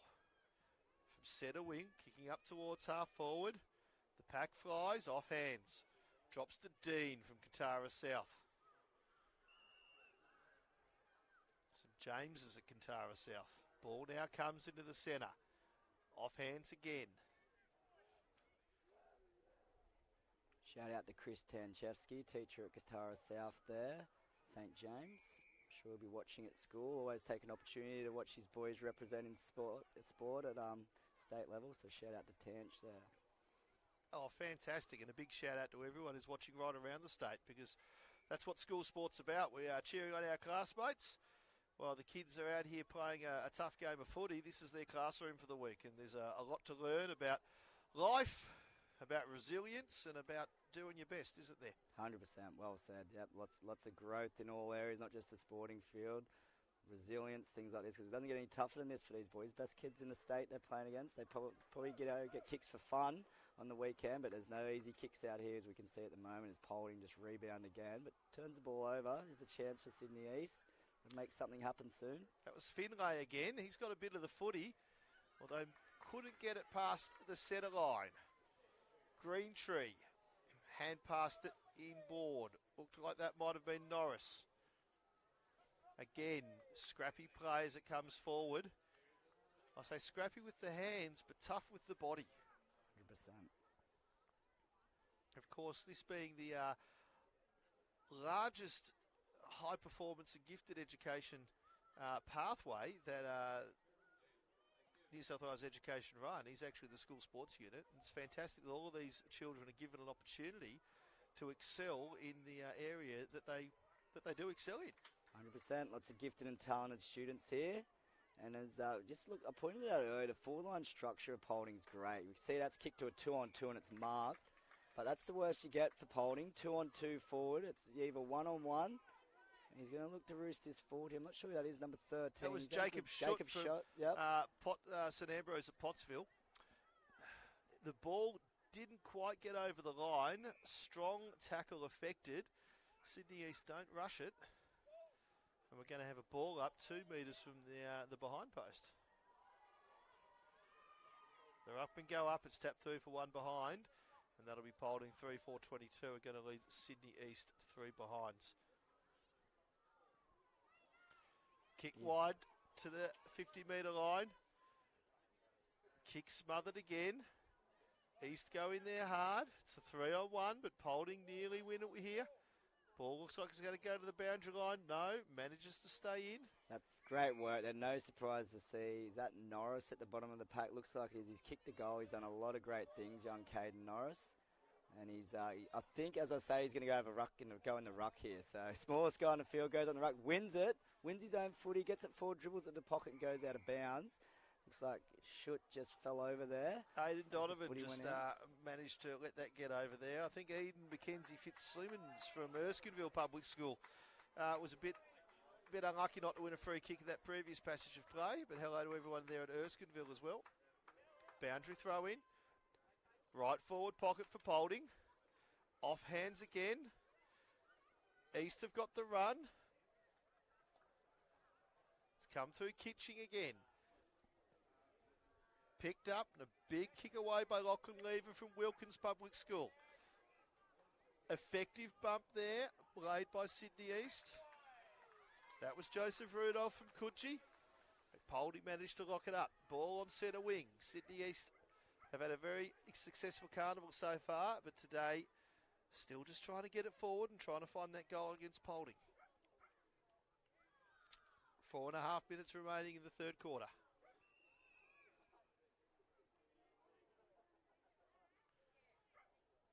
We've got some tired legs out there right now. These boys have played 3 days of football. This is their final game for the week. Always nice to finish with a win, but remember, it's not about the result, it's about how you play the game, and they've certainly held their heads up high and have played fantastically. Polding breakaway now. Long kick into the forward line. Mark not taken by Hicks. Rogers with the ball. He couldn't get it. He goes back for a second effort. 1-2 steps. Little chip.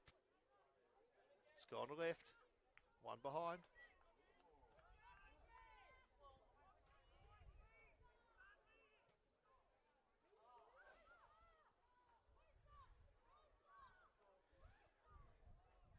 East have got the breeze, but are sort of struggling at the moment to get it outside 50. Dustin Spriggs. Yeah, put the clamps on this quarter, no doubt. That's a great kick in, and that's taken by number 14. That's Rouvray, and he's going to go back and have a shot. And I think if this one goes through, Sydney East are going to have a tough time coming back from here. Anything's possible, but Rouvray's going to take his time here, and breeze probably blowing slightly across him. Wants to start just outside the right post.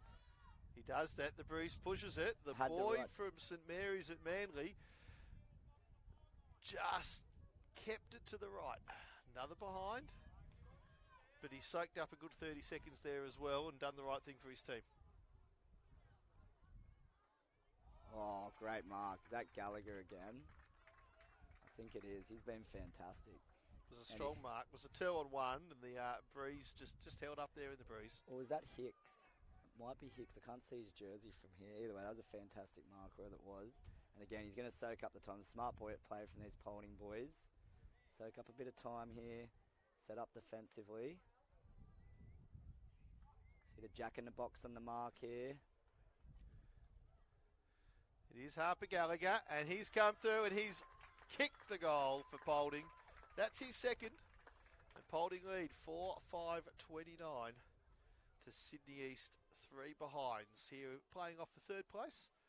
With about 3 minutes to go. 2 minutes to go in the third quarter.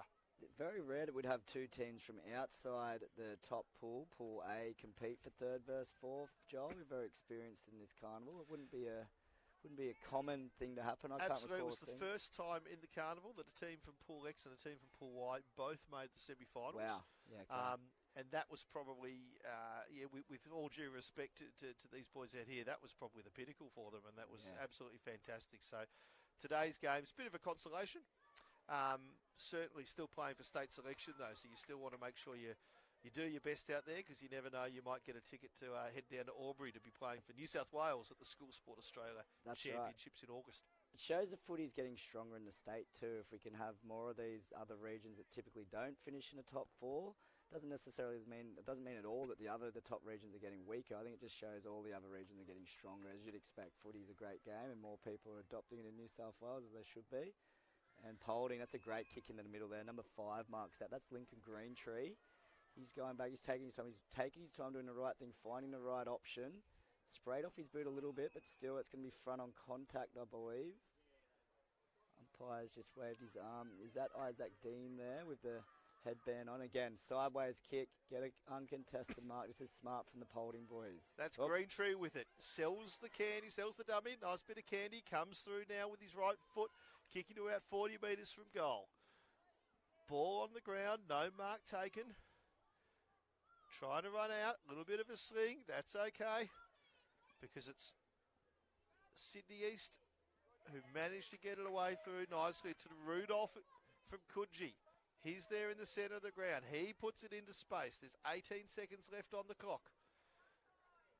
Some good corralling by the Sydney East boys, just trying to hold it up there. They've managed to effect the turnover. Crowd is cheering down in that pocket. Here he comes, the big man. Number 15, Fletcher Selleck, but couldn't manage to pick it up in time. Kicks it after the siren. So here at three-quarter time, in the third and fourth place playoff, Polding 4-5-29, are leading Sydney East 3 behinds. Congratulations to Sydney Southwest around the grounds, 13-15, 93 have defeated Barrier. No score, or are still leading Barrier, so that game is still happening. And we'll be back for the final quarter in just a moment.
Getting ready for the final quarter here at Hanging Rock Sports Complex on the beautiful Euro-Benalla coast in Batemans Bay. Joel Wilson in commentary. Joined alongside me is Dustin Spriggs.